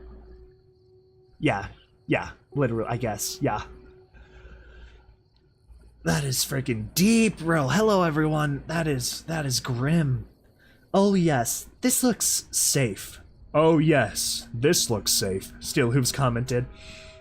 Velvet Remedy had pulled up when she saw Calamity staring at him until he looked back, then averting her gaze. Okay, I think this time Velvet Remedy and Calamity should go together, I suggested firmly. They had things they needed to talk about, and the sooner they did, the better for me, for them, and for me. I'll go with Steel Hooves and help levitate him across the scooter. Oh, man. Right? I know. I got that too. I noticed that also. Which means if she was on the Mentals, she could have stopped it completely. But she wasn't. And it was due to Pinkie Pie trying to go clean that ended everything. Everything got destroyed because Pinkie was not completely sensed out. That is so screwed up. That is so sad. Oh, sky above was growing perceptibly darker. We needed to hurry. I stepped up to the lodge and made the mistake of looking down. Massive paralyzed and vertigo hit me. We were 14 stories above the alley. The tiny red dots of Manticore spotted the ground far, far below. Another flew through the alley. About halfway between me and them, I felt cold sweat break across my forehead. Hecking heckers, bro. I'm getting real sick of all these hecking ponies on this hecking equestrian hecking territory, bro. I know. I don't think I could do this. No offense, but I don't want you levitating me, kid. You look like you're about to pass out. Change of plan, Calamity announced. Lil Pip, get back from the ledge. Catch your breath. Velvet, you go first. Don't worry, he added, seeing her fearful expression. I'll be here to catch you if you fall. Lil Pip, when you're ready, use your levitation to help lighten Steel Hooves' load. After that, I'll fly you across. At least I sent you this note. She sent the note to Twilight. Dude, that is sad. Not even the note got through, you know? That's what makes it even worse. Not even the note sent. But this also means Twilight is probably at the one place DJ Pwn 3 said was talking about. What is that place? We talked about it earlier. It had like a something valley. I don't know. It was something valley. And I'm guessing that's where Twilight is, probably inside a bunker or something. But dude, I still don't know how I feel with the death of one of our main show characters like this. This is chapter 17. And we just got hit with like a bomb like this. Oh, That is so freaking sad. That is rough. That is rough. Like, we've gotten so far. Why can't we go a little longer? I thought we were gonna find Twy's corpse first, honestly. Community. Yeah, bro. POV. It got really freaking dark. Yeah. No, not that place. That's a different place. That was a different place they were talking about. Yeah, Pinkie Pie is a cyborg. Yeah, maybe. Maybe there's RoboPie out there somewhere. Velvet Remedy went first, testing the scooter. It vibrated slightly in the wind. It vibrated slightly in the wind. It groaned alarmingly as she made it halfway, but it held for a moment. I wondered why Calamity didn't just fly her across too, but I realized that there was no way he could carry Steel Hooves, and it was better to have some pony lighter cross first, with Calamity waiting to swoop in, than to subject the scooter to Mr. Heavy Pony right off. Ugh. Yeah, different place. Like, they talked about it. I don't remember. It was some place called something Valley. It started with an S, something Valley. That was the name of the place. And it had, like, it gave off, like, a positive energy type place for the title of the place, of the location. But it wasn't, it wasn't good. I keep wanting to say Pleasant Valley, but that doesn't make sense. That's not it. Velvet Remedy jumped off of the back end of the scooter, which stuck up about Pony's height from the red racer Terrence it had fallen against. She smiled weakly and gave a little wave. I waved at the back. That's when I first noticed them. I spotted the broken scaffolding that had once held the giant red racer scooter several floors above. Nesting within it were the dark, leathery shapes of Bloodwings. The sun had sunk fully beneath the horizon. The light was vanishing from the sky, and they were beginning to move. I levitated out the zebra rifle, thinking that if I could shoot them while they were all nested together, the fire might take out the whole nest, but Steel Hooves was stepping onto the scooter. It let out a bone-shaking whine of protest, and I turned my focus on wrapping him in a telekinetic cocoon, negating the weight of his packs and armor. He probably weighed less than I did now. The first Bloodwing spread out its wings and took the air, hunting for prey. Calamity shot it. The form lurched in midair, then dropped graciously from the sky. The report sent all the other Bloodwings fluttering into the air. Calamity swooped, firing again, and another fell, but two more angled towards him, sensing dinner. The Pegasus spun about in the air and flew, drawing them away from us. Puff, puff, puff. Pretty sure that's supposed to be like gun sound effects though. I split my focus between firing the zebra rifle and keeping most of Steel Hooves' weight off the scooter. Focusing on two different tasks wasn't like lifting two objects, but I could do it, just not easily. And I couldn't use the targeting spell without losing my grip on the Steel Ranger. Most of my shots missed. I could hear the boom of gunfire from Velvet Remedy's position. She still had my combat shotgun, and with her second shot, one of the Bloodwings exploded in gore. I saw another flapping high into the air above. A curving trail of smoke rushed up to meet it. Steel Hooves' missile exploding on impact. The leathery wings fluttered downward. No sign remained of the body that had once been attached to. With a thud, my view of the battle was consumed by the face of a Bloodwing as it landed on the tip of the red racer scooter and snapped at me, unable to see him. I lost my grip on Steel Hooves. The scooter gave a painful howl of metal scraping concrete. Poofed, poofed, poofed. I missed. I was right in front of my face. I could see rancid breath, and I missed. The Bloodwing, bro, POV, you're using the combat shotgun in Fallout 4 with the suppressor on. Ah, it's game over. That sucker can't hurt squat, but I use it anyway. The Bloodwing curled its wings, pushing through the window as it bit at me. I felt the huge bat creature collide with me, the fullness of the stench making me choke. Its blood-seeking fangs scraped against my armor, trying to sink in.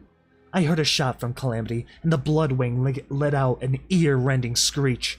It backed out of the window looking for its attacker, and flowers of blood blossomed from 2 holes in its head as Calamity fired again.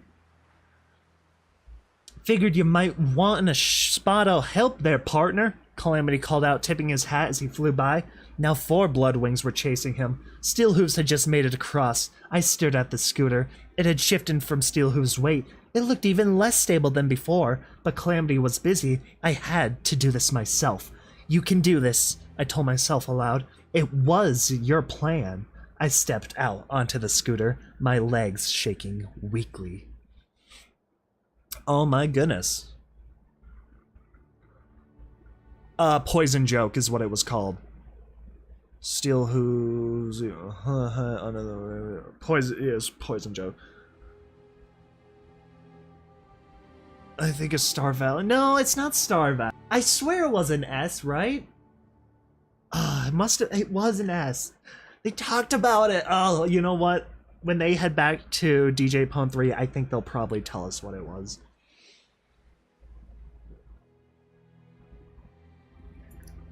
Yeah. By the way, this is the longest chapter I've read to date. This is 17,000 words.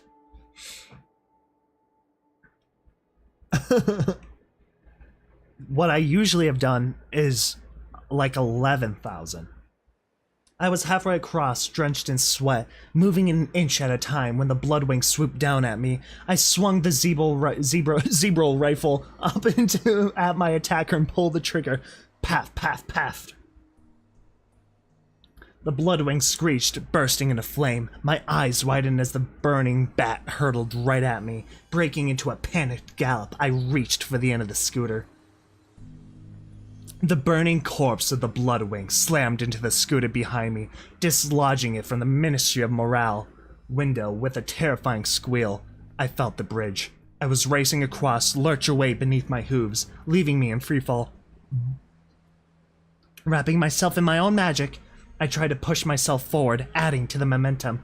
By Luna's grace, I was diving towards a window rather than a concrete wall, and because the equestrian wasteland hated me, it was one of the only windows in the entire Red Racer factory with a still, mostly intact, pane of glass. Glass slashed at me, my body erupting in points of fresh pain as I crashed through and landed hard, bouncing off a table and crashing through several chairs. Everything went black. Oh my god, I don't I don't want to think about it. I don't want to think about it.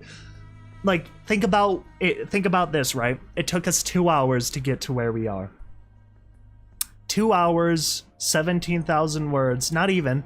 We probably still have the rest of the hour to go. So, let's just think about it like this. That's probably gonna have to be cut up into 2 parts, most likely. Because that's gonna be like a 5-6 hour... That's gonna probably be like that's gonna be the equivalent of a school day reading that thing. Like, that's gonna suck. Yeah, that is a lot of words. 2 hours and 8 minutes. Bouncing out of him. We probably at least have another 45 minutes before this chapter's done. When it came to, I was in the remains of a conference room. My whole body ached. I was several floors separated from my friends. Enough time passed for the party time mentals to wear off. And a manticore was sniffing at me. You know what's crazy to think about? You know, usually when people record voice lines in CRUD for an episode or something, I highly doubt they're reading 17,000 words, right? You know, you ever think about that? I'm technically doing so much right now.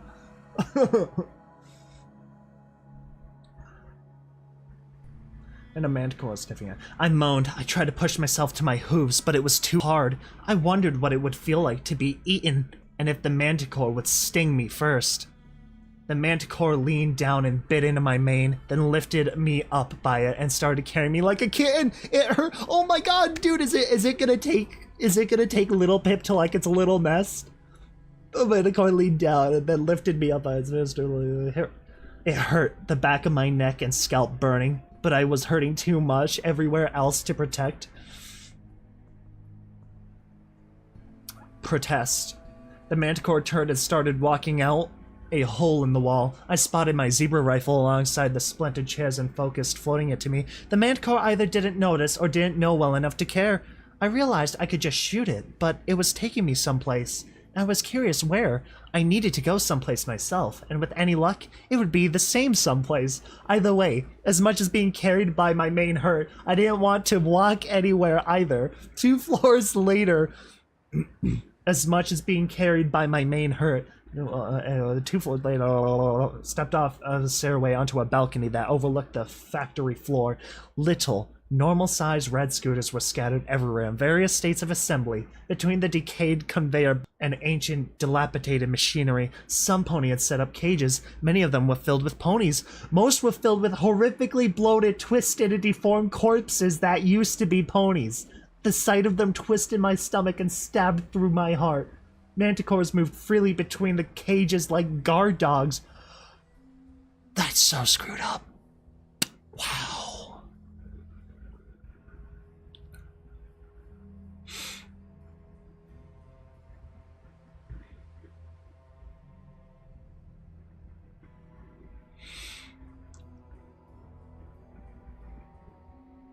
Well, I'm talking for one character though.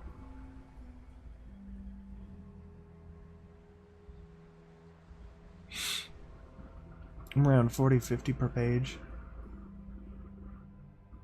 Is episode or? Yes, it's been posted, not season 2, but it's been posted.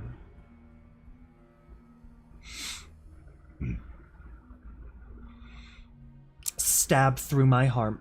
Manticores moved freely between cages. My captor leaned over the edge of the balcony and opened its mouth, dropping me through the open ceiling of one of the cages. I landed in a thin layer of hay with heavy, painful thump. Gingerly, I accessed the inventory sorting spell on my pit buck and floated out the extra strength restoration potion I had pocketed back at Stable 29. I drank greedily and rested as my body began to mend. No way, I whispered as I looked to the cell across from me. On the other side of the conveyor belt, full of scooter wheels, inside the familiar-looking sea blue mare, I whimpered. This couldn't be happening. She spotted me, which really wasn't surprising given my entrance. Hey, she pushed herself to her hooves and waved at me through the bars of her cage. It's you! Oh my god. Something is happening here. I looked up sorrowfully and nodded. I'm sorry, this is my fault. I should have stayed with you, seen you safely home. I looked about fearfully. No, he was waiting for me there. He who? He who? It's he who? The rise of he who? He took every pony in Gutterville, she hissed fearfully, rounded us up into these monsters of his. She looked me over. You still have your guns. When he comes back, you have to kill him. My mind was fogged from post-mental depression and stupidity. I raced to catch up. Who? What? And finally, why? The doctor. He's torturing us to death. She told me urgently. He says he's experimenting on us. He takes a pony back into that other room, and then they scream awful, horrible screams. And when he brings them back, most of them are dead. The lucky ones are. Some are still breathing and feeling, but not for long. Their bodies are all twisted and wrong. Celestia, have mercy. I stood up, looking down the rows of cages. Dozens of pony faces stared back at me, most with expressions of horror and despair. Some looked to me hopefully. Other ponies looked at me with pity and a heartbreaking acceptance that soon they would die. Desecrating and screaming, and there was nothing to be done about it. 2 ponies stared at nothing, their minds unable to deal with what was happening in there. Not while I was still breathing. The Manticore, this doctor's monster, had put me in a cage. Cages couldn't hold me, and it had left me with my weapons. I focused, lifting first the zebra rifle and then the poison dart gun, floating one to each side of me. I hadn't been prepared for mechanical owls or swarms of sprite bots or bloodwings, but I had planned for manticores. The bars just made this easier. The only way they could get at me was above. I slid into Sats. I never used 2 weapons like this before, but how hard could it be? The poison from a manticore's tail was paralyzing to ponies, fatal with enough of a dose. I didn't know if the manticores had any immunity to their own sting. If not, the poison should slow them down at least. Bullets enchanted with fire should do the rest. I reloaded the clip on the zebra rifle and began to choose targets. Hello, General Kenobi. Well, you're back now, right? Woo. Interesting.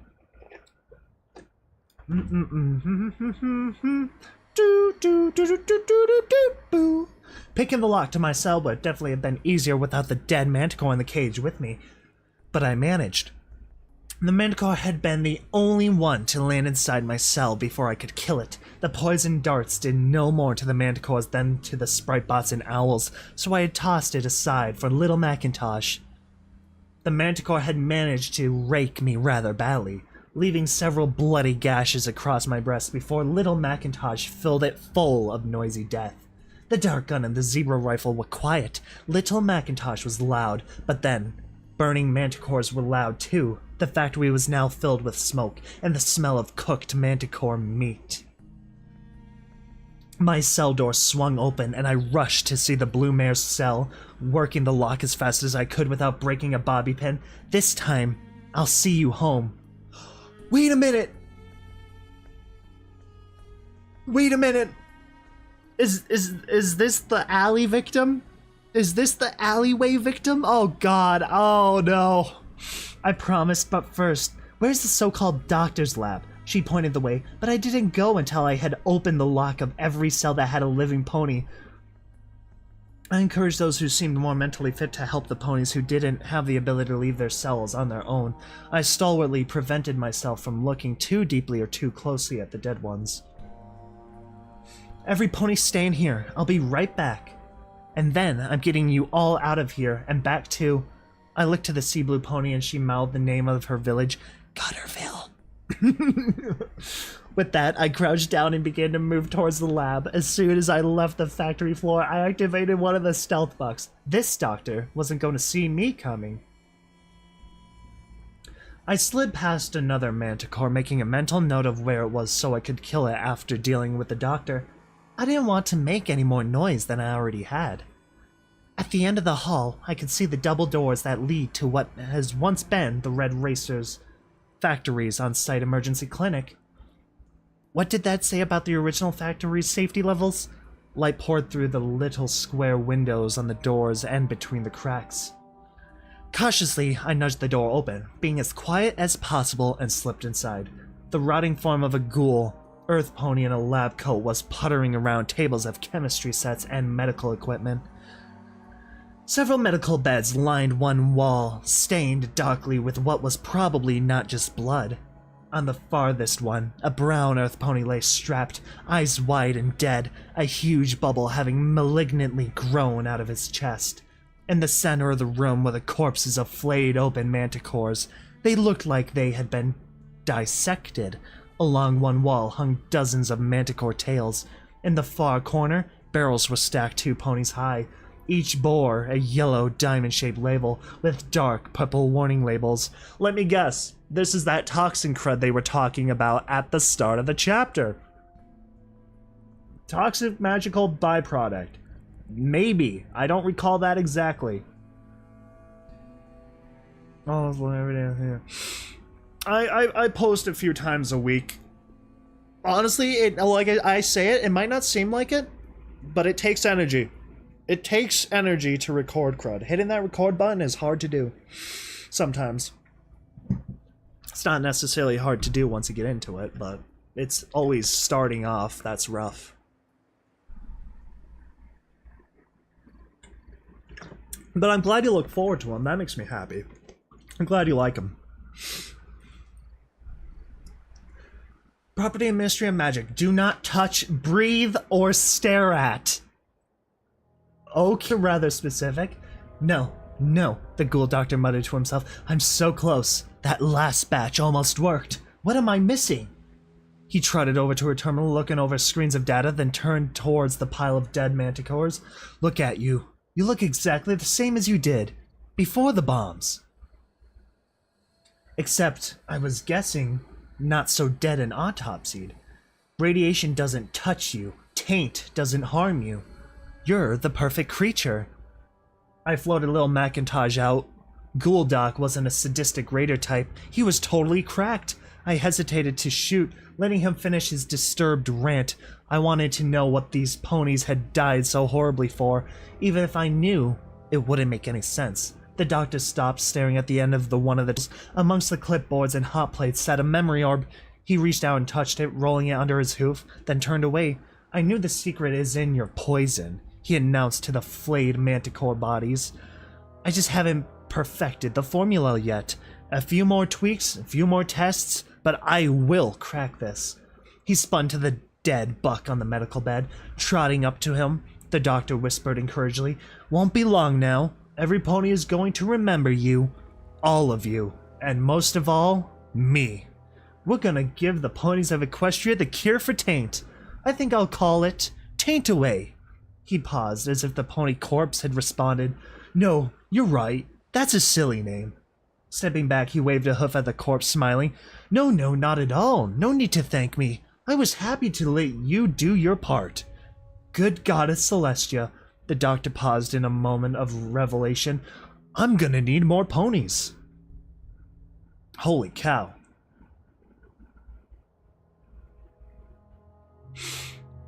Oh, absolutely, it's rough.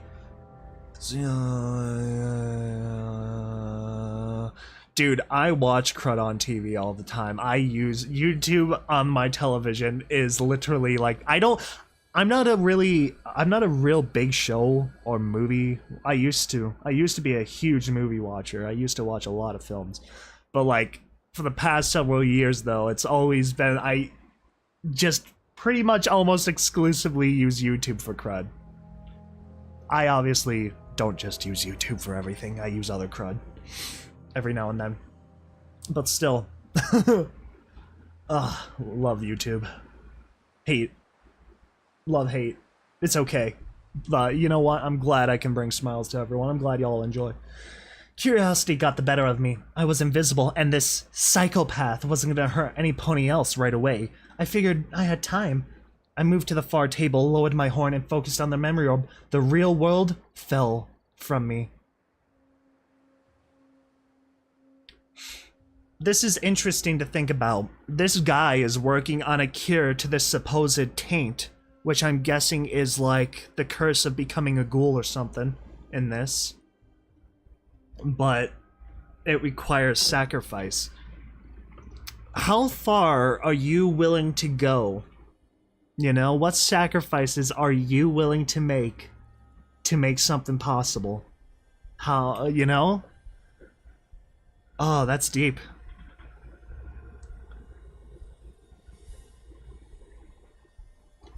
Hello, everybody. My name is Markiplier.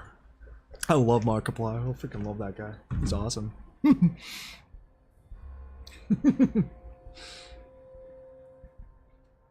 Alright, so inside the memory orb. This is what's happening inside the memory orb now.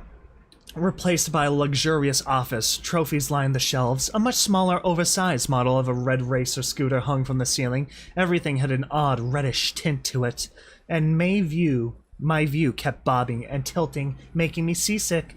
Behind a large desk crafted from dark wood stood an older mare with an orange coat and purple hair that showed the first solid streaks of gray. "Anything yet?" The voice was damningly familiar. What were you not expecting? "Just one so far," came a voice not from me, but from near me. I suddenly realized that this memory was distinctly and terrifyingly different. I could see and hear, but I couldn't feel or smell or taste. I had no sense of a body at all. My perspective suddenly tilted crazily, leaving me looking at the ceiling, then it righted itself again. Much more of this, and I would vomit, possibly giving away my position, but I was locked in the memory until it was over. I realized I had made a grievous tactical error. Oh, man. Yeah, go ahead. Clip that sucker. I was bobbing towards a bookshelf, then I was staring staring at the wall above it through the haze of red. Slowly my view pivoted until I was looking into the face of stern white unicorn with scarlet hair and a matching scarlet glow around my horn. She stared right into me, then her horn stopped glowing and the red haze vanished, leaving the room in a sharp and perfect color. The unicorn trotted across the room, her horn beginning to glow again as she scanned over the furniture on the far side. When her horn passed near one of the lamps, there was a gleam of brilliant pink from it. The pink gleam flashed with the sound of popping balloon and was gone.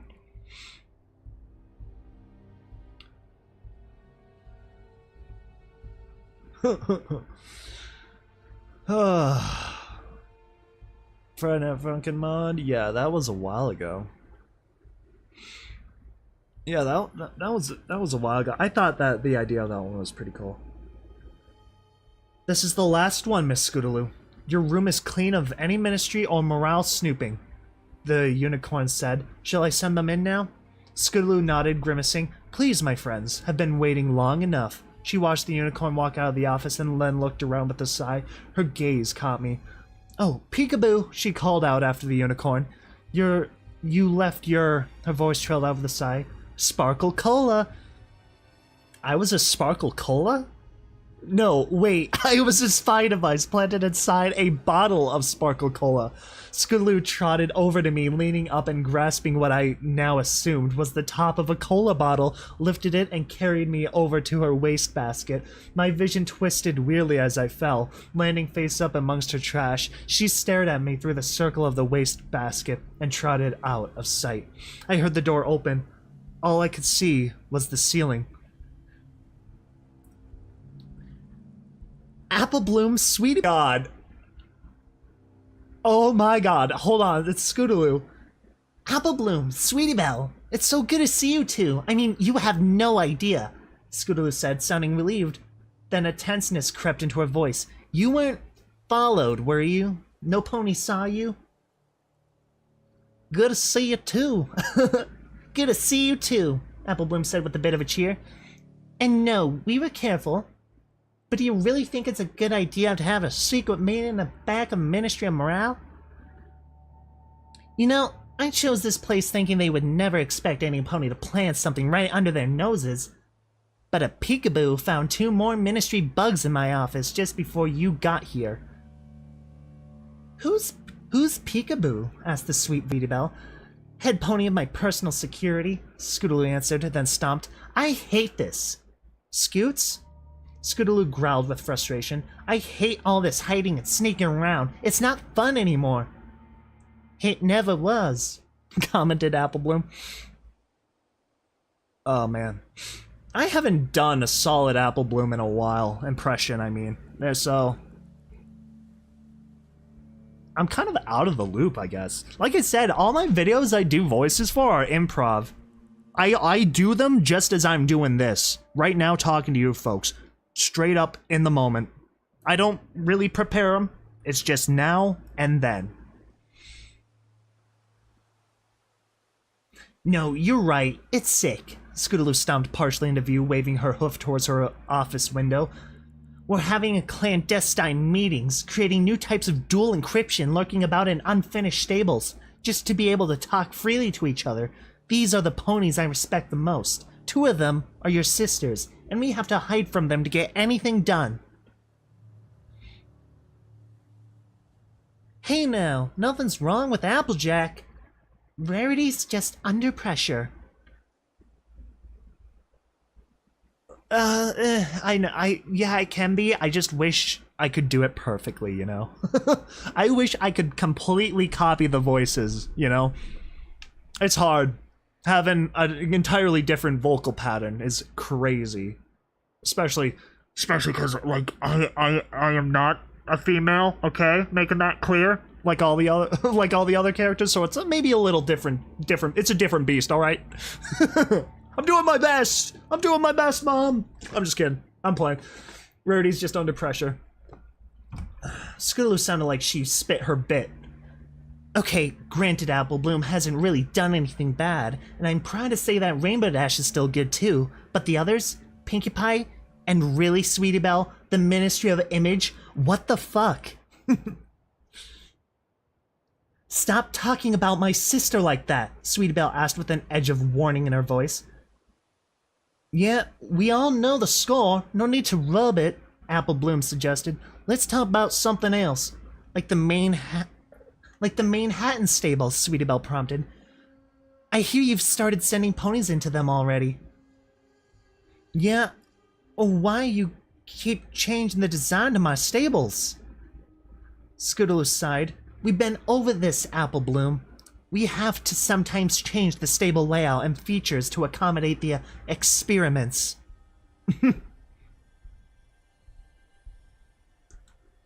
Oh my gosh, I freaking love doing the accents. Nah, dude, I'm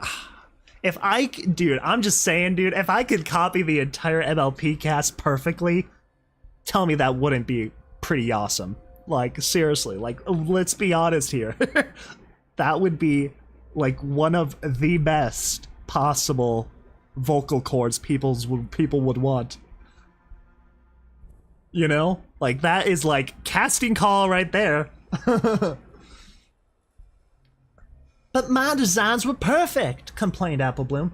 Exactly, retorted the purple-haired orange pony. Your designs are always perfect. That's why every pony uses them. Your designs have single-hoovedly per terminals in every household. Pfft, terminals were an early design. Pitbucks are much better. But Scootaloo persisted. Every stable can't be perfect, not for the experiments to work. But why not? Scootaloo groaned, walking out of sight.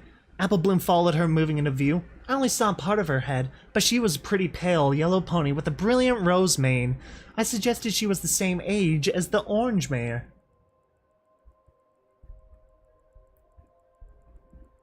I mean, I know that if we ever have to use the stables, it's important to make sure ponies don't just make the same mistake after they get out, but it's just as important to make sure they get out, right? So why oh, who is talking? I don't know who's talking, so we're just gonna keep Scootaloo. I think this is Apple Bloom, but... So why change design, keep a chance in that? I just don't get why. Apple Bloom glanced down at me. Hey, when did you start drinking Sparkle Cola again?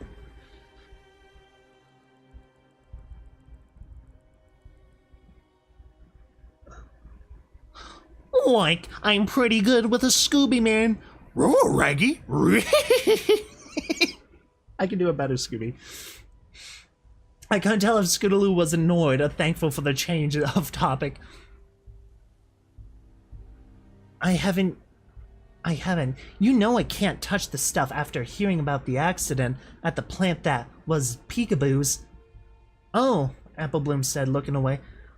And what was that about you calling ponies to the Manhattan stables already? The Mega Protocols ain't been activated yet. Well, you know how things are headed. Do you really think that we'll get much warning when they do? Enough for evacuation? Sweetie Belle answered. No. And, okay, I'll be honest. I've begun to have second thoughts about some of the experience, especially in Manhattan stables. They're risky, Scootaloo admitted heavily. I like to do a dry run, just to make sure there aren't any problems before the real thing. Whoa. Apple Bloom cocked her head. But won't that tell every pony that we're up to? Oh, wait a minute, this is an older adult Apple Bloom. Interesting. That is an interesting thing. I keep doing it like they're kids, kinda. Ooh, interesting. Maybe they'll sound like Applejack in the future. Who the heck knows, right?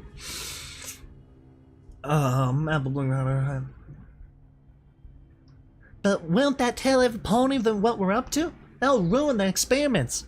She didn't sound like she wanted that any more than Scootaloo did. I know, Scootaloo stomped morosely. So we'll keep the Manhattan ponies in their stables until the threat of the war is over. After that, it won't matter anymore. I don't think I can spin that, said Sweetie Belle cautiously. They'll see us as evil ponies experimenting on helpless captives. How can we justify that if it turns out it wasn't needed after all? Yeah! I don't know how it works.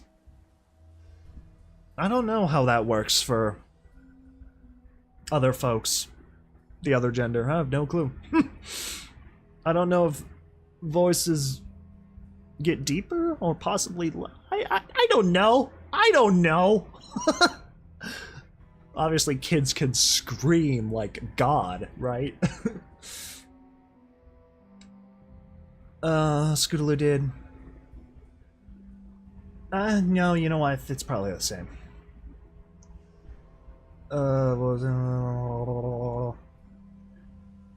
Don't worry, Scootaloo said solemnly. I've arranged things so you two are in the clear. It will all look like my idea. With a humorless chuckle, she noted, really, it kinda was anyway. Ah, I see. Yeah, we can't let you do that. The hoof hit the desk with enough force to shake the trash basket. I was now staring at a wrapper from Cupcake Emporium. Yes, you can, because you have to. Scootaloo's tone was fierce, and I suspected on the verge of crying. We can't let this happen again. Rainbow Dash, Applejack, Rarity, Pinkie Pie, all of them. I love them too, but this thing they've created is out of control, and it's hurting every pony. And I can't let it happen again, ever. This isn't our Equestria anymore. It's not the happy, safe, pleasant world any of us grew up in. I don't understand how it could have gone this way. How it could have gotten this bad. Some pony needs to figure it out and fix it. And if I have to become the villain of the piece to do that, then I will. Oh my gosh. Oh, that's so sad. That is sad to both the comment and this story. Hello folks. What's shaking, bacons? Ooh. Reality reasserted itself without forewarning, and I immediately knew I was in trouble. The memory had been far longer than the others. The invisibility spell had worn off at some point. I had simply appeared in the room, transfixed by the memory orb. Now I was on the medical table, bound by a little Pip, you idiot! Bound in chains. My weapons had been removed and stashed, probably nearby, but still out of sight. I was still wearing my armored utility barding. It was soaked in blood from the slashes across my chest, and I was woozy from loss of blood. The ghoul doctor trotted up to me. Oh, hello there. Back with me now? Good. Don't worry. You're going to help a lot of ponies. The doctor leaned out of sight, then returned with a syringe in his mouth. He stared down at me and continued to stare, and kept staring, frozen in place, until the sea blue mare walked up, my poisoned dart gun in her mouth, and tipped the paralyzed doctor over with a nudge of her hoof. I gave her a thankful nod. Oh my goodness, greetings, dude.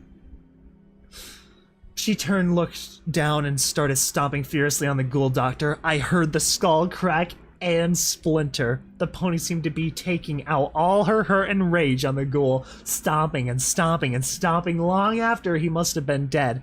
It took me time to float out my screwdriver and bobby pin and unlock each of the chains. They were easy locks, but I was wounded and alarmingly lightheaded. I broke 3 bobby pins before I was through. All that time, the sea blue pony slammed her hooves down on what was now a mere paste, then a body.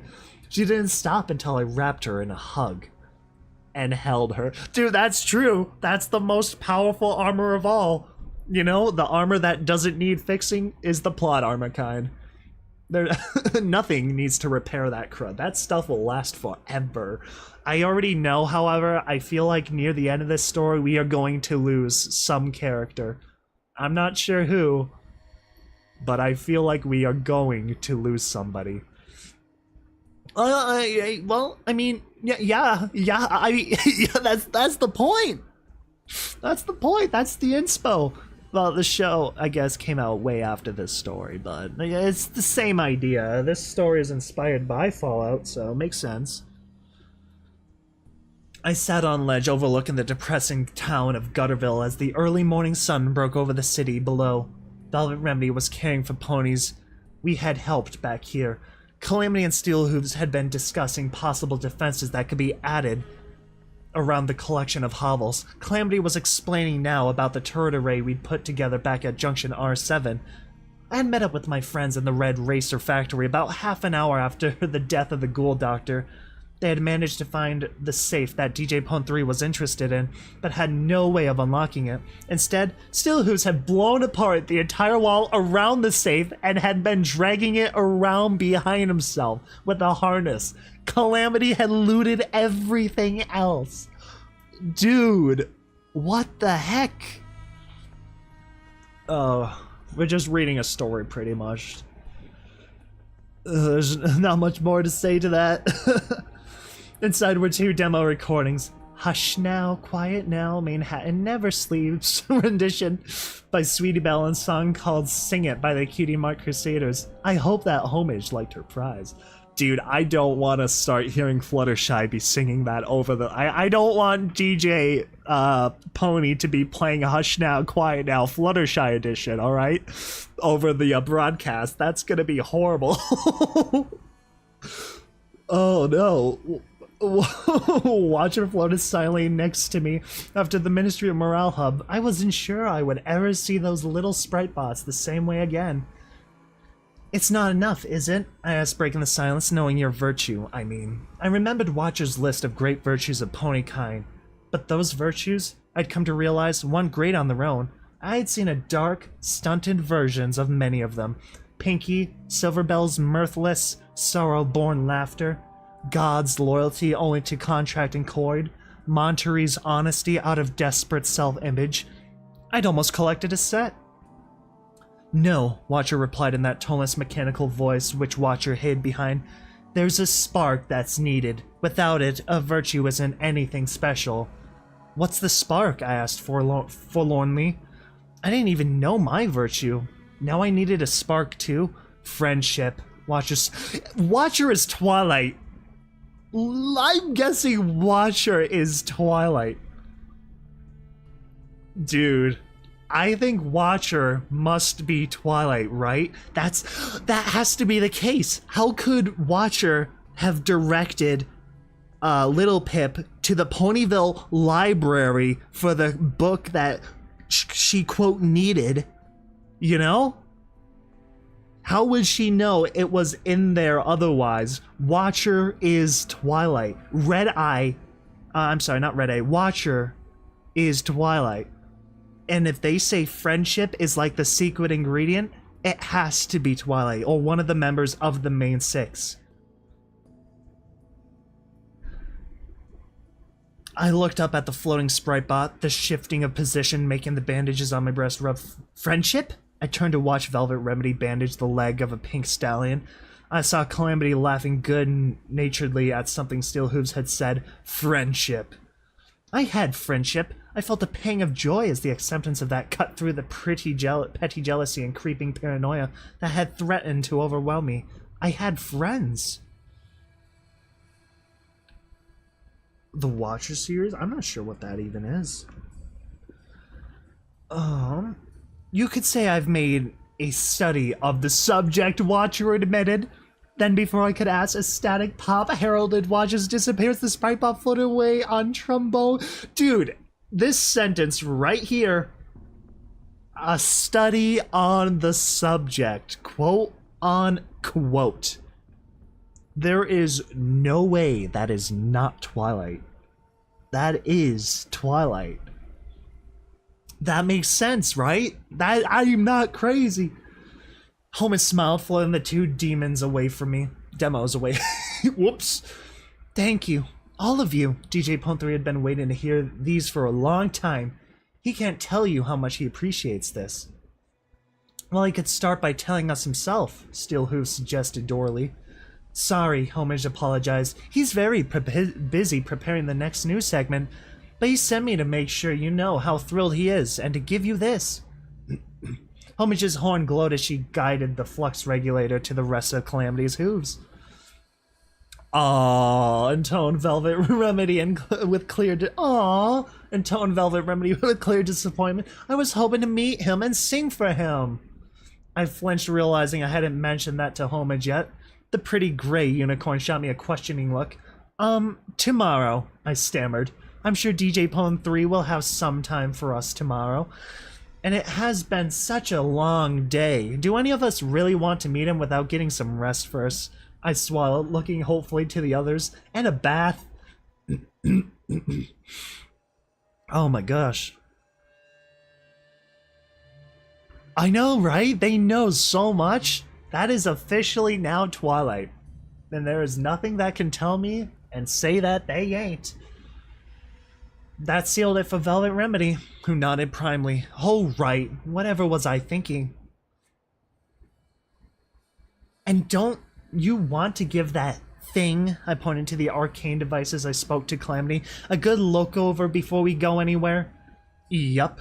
I looked at Steel Hooves. I had nothing. But he seemed to get the hint and turned to leave. Coming with us, Little Pip? I'll catch up, I offered. Needed to hang back at least long enough to pitch the idea of Velvet Remedy's music to Homage. My friends walked into the elevator and turned around. Velvet was smiling to me, letting me know once again how thankful she was for our talk earlier, and for my forgiveness. Calamity gave me a tip of his hat. The door slid and closed. The elevator began to descend, taking them down towards our suite. Thank you, Stable Dweller, Homer said softly, and not just for the demos. I've already heard from Gutterville. Remembering Washer's trick when we first met, I felt a pang. Did you know? But Homage's eyes went innocently wide. No, if I did, I would have told you. Because if I had known, and had told you, I know you would have gone in just to help them. I nodded and smiled gratefully. I wish every pony treated me like Homage. So Velvet Remedy, she any good? I grinned. The best. Direct descendant from Sweetie Belle. That caught Homage's attention. And she's not only inherited the skill, I think she surpassed it. Well then, this I've got to hear. Oh my gosh. Oh, you're absolutely welcome, and welcome back, by the way. It's been a minute. I poked my hoof at the floor, thoughts of Velvet Remedy filling me with melancholy.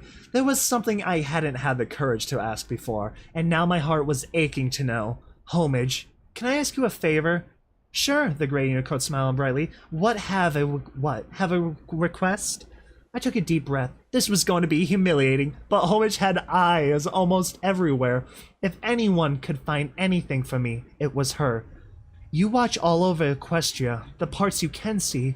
Have you ever spotted a mare out there who, well, who might like me? I closed my eyes, almost drowning in embarrassment. I mean a mare who likes mares, who might like a mare like me.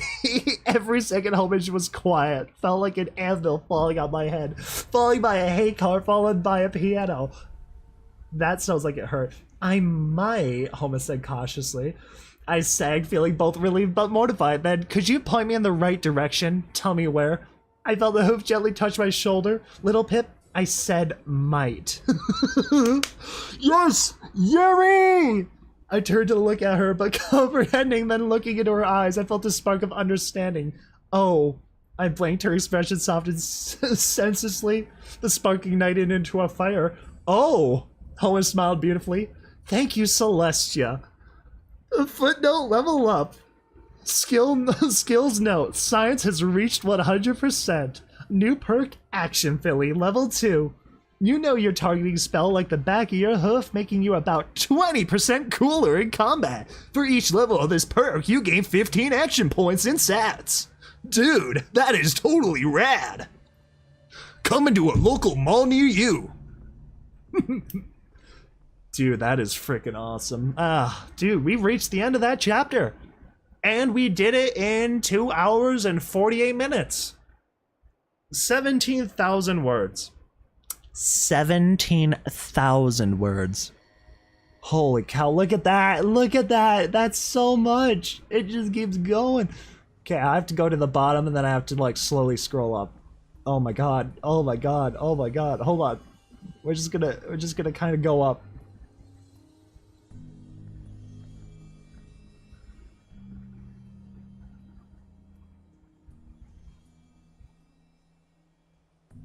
It just keeps going and going and going and going and going. The pain. I read all that. Isn't that crazy? I did that. Oh my god, that was absolutely wild. 20% cooler. Dude, you carried the 20, bro. Yo, what's up? Welcome. What's the next chapter? Let's see. Oh, that's way too far. What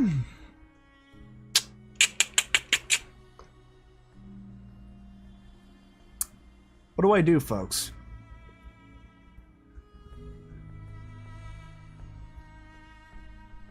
These all look fairly short. These are more manageable. These are rather shorter chapters. Should I do another? Or should I...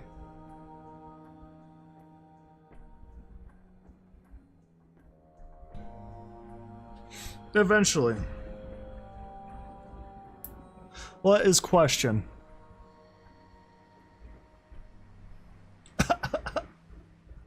You might be a little late. You may be late. We're still figuring out what we're gonna do. You just reached the ending of the chapter, which was a fairly long one.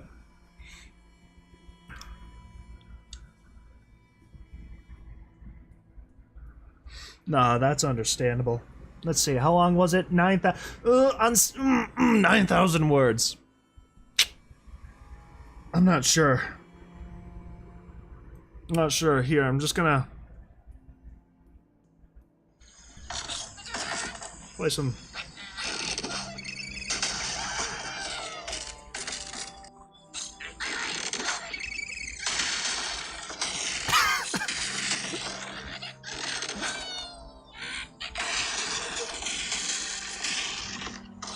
I beat the level, everyone.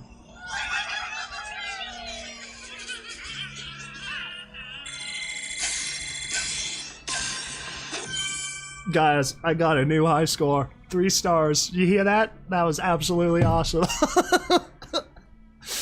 Oh man, okay. I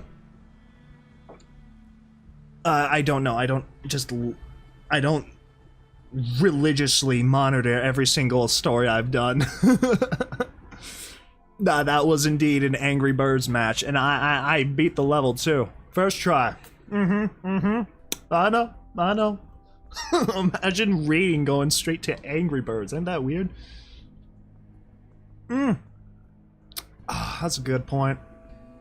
I don't want to just sit here for 15 minutes. Oh, dude, everybody loves Virus Z. Everyone loves that one. There's no doubt about it. Everyone loves that story. That one was absolutely... That was fun. That was the first successful, like, completed story, I believe.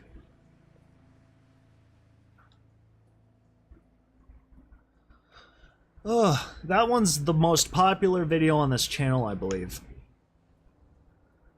Nothing will pass that in a long time, if ever. I guess I'm just not sure if I want to keep reading the rest of this. Minesweeper.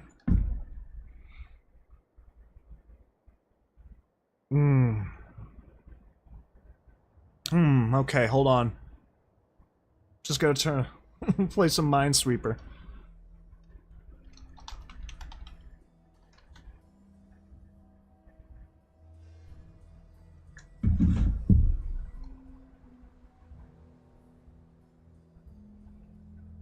Alright, we got some Minesweeper.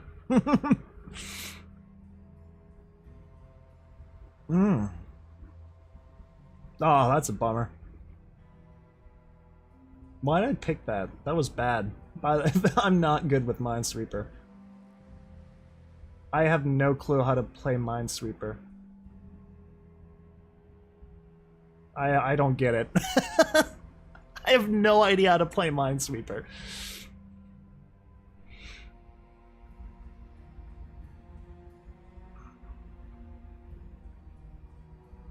I don't get it. How do you play this game? So one is in, there's one bomb by.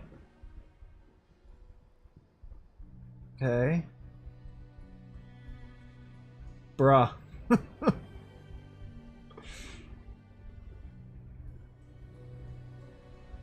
Oh, bro. Freaking hate this game.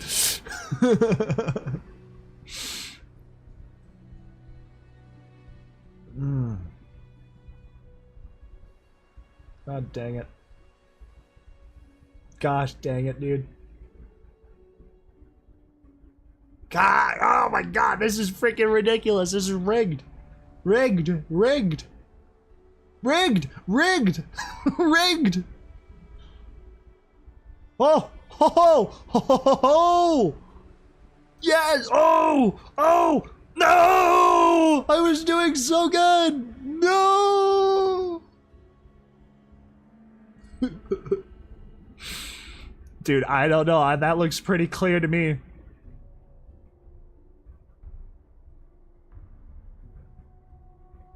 Oh.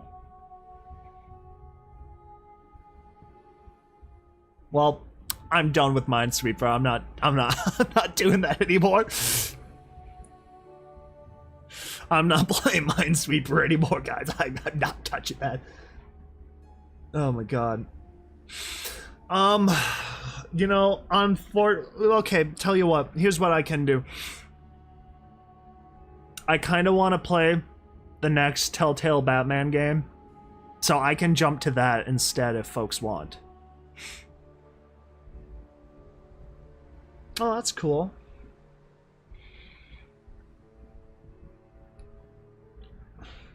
That would be less strenuous on my vocals.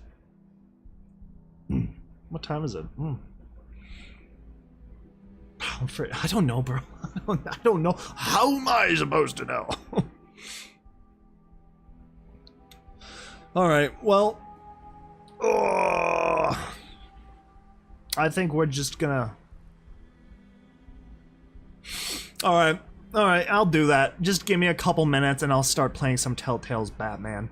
Anyways, that'll be a separate stream, though. The games are engaging, though. The Telltale series, though, are fun.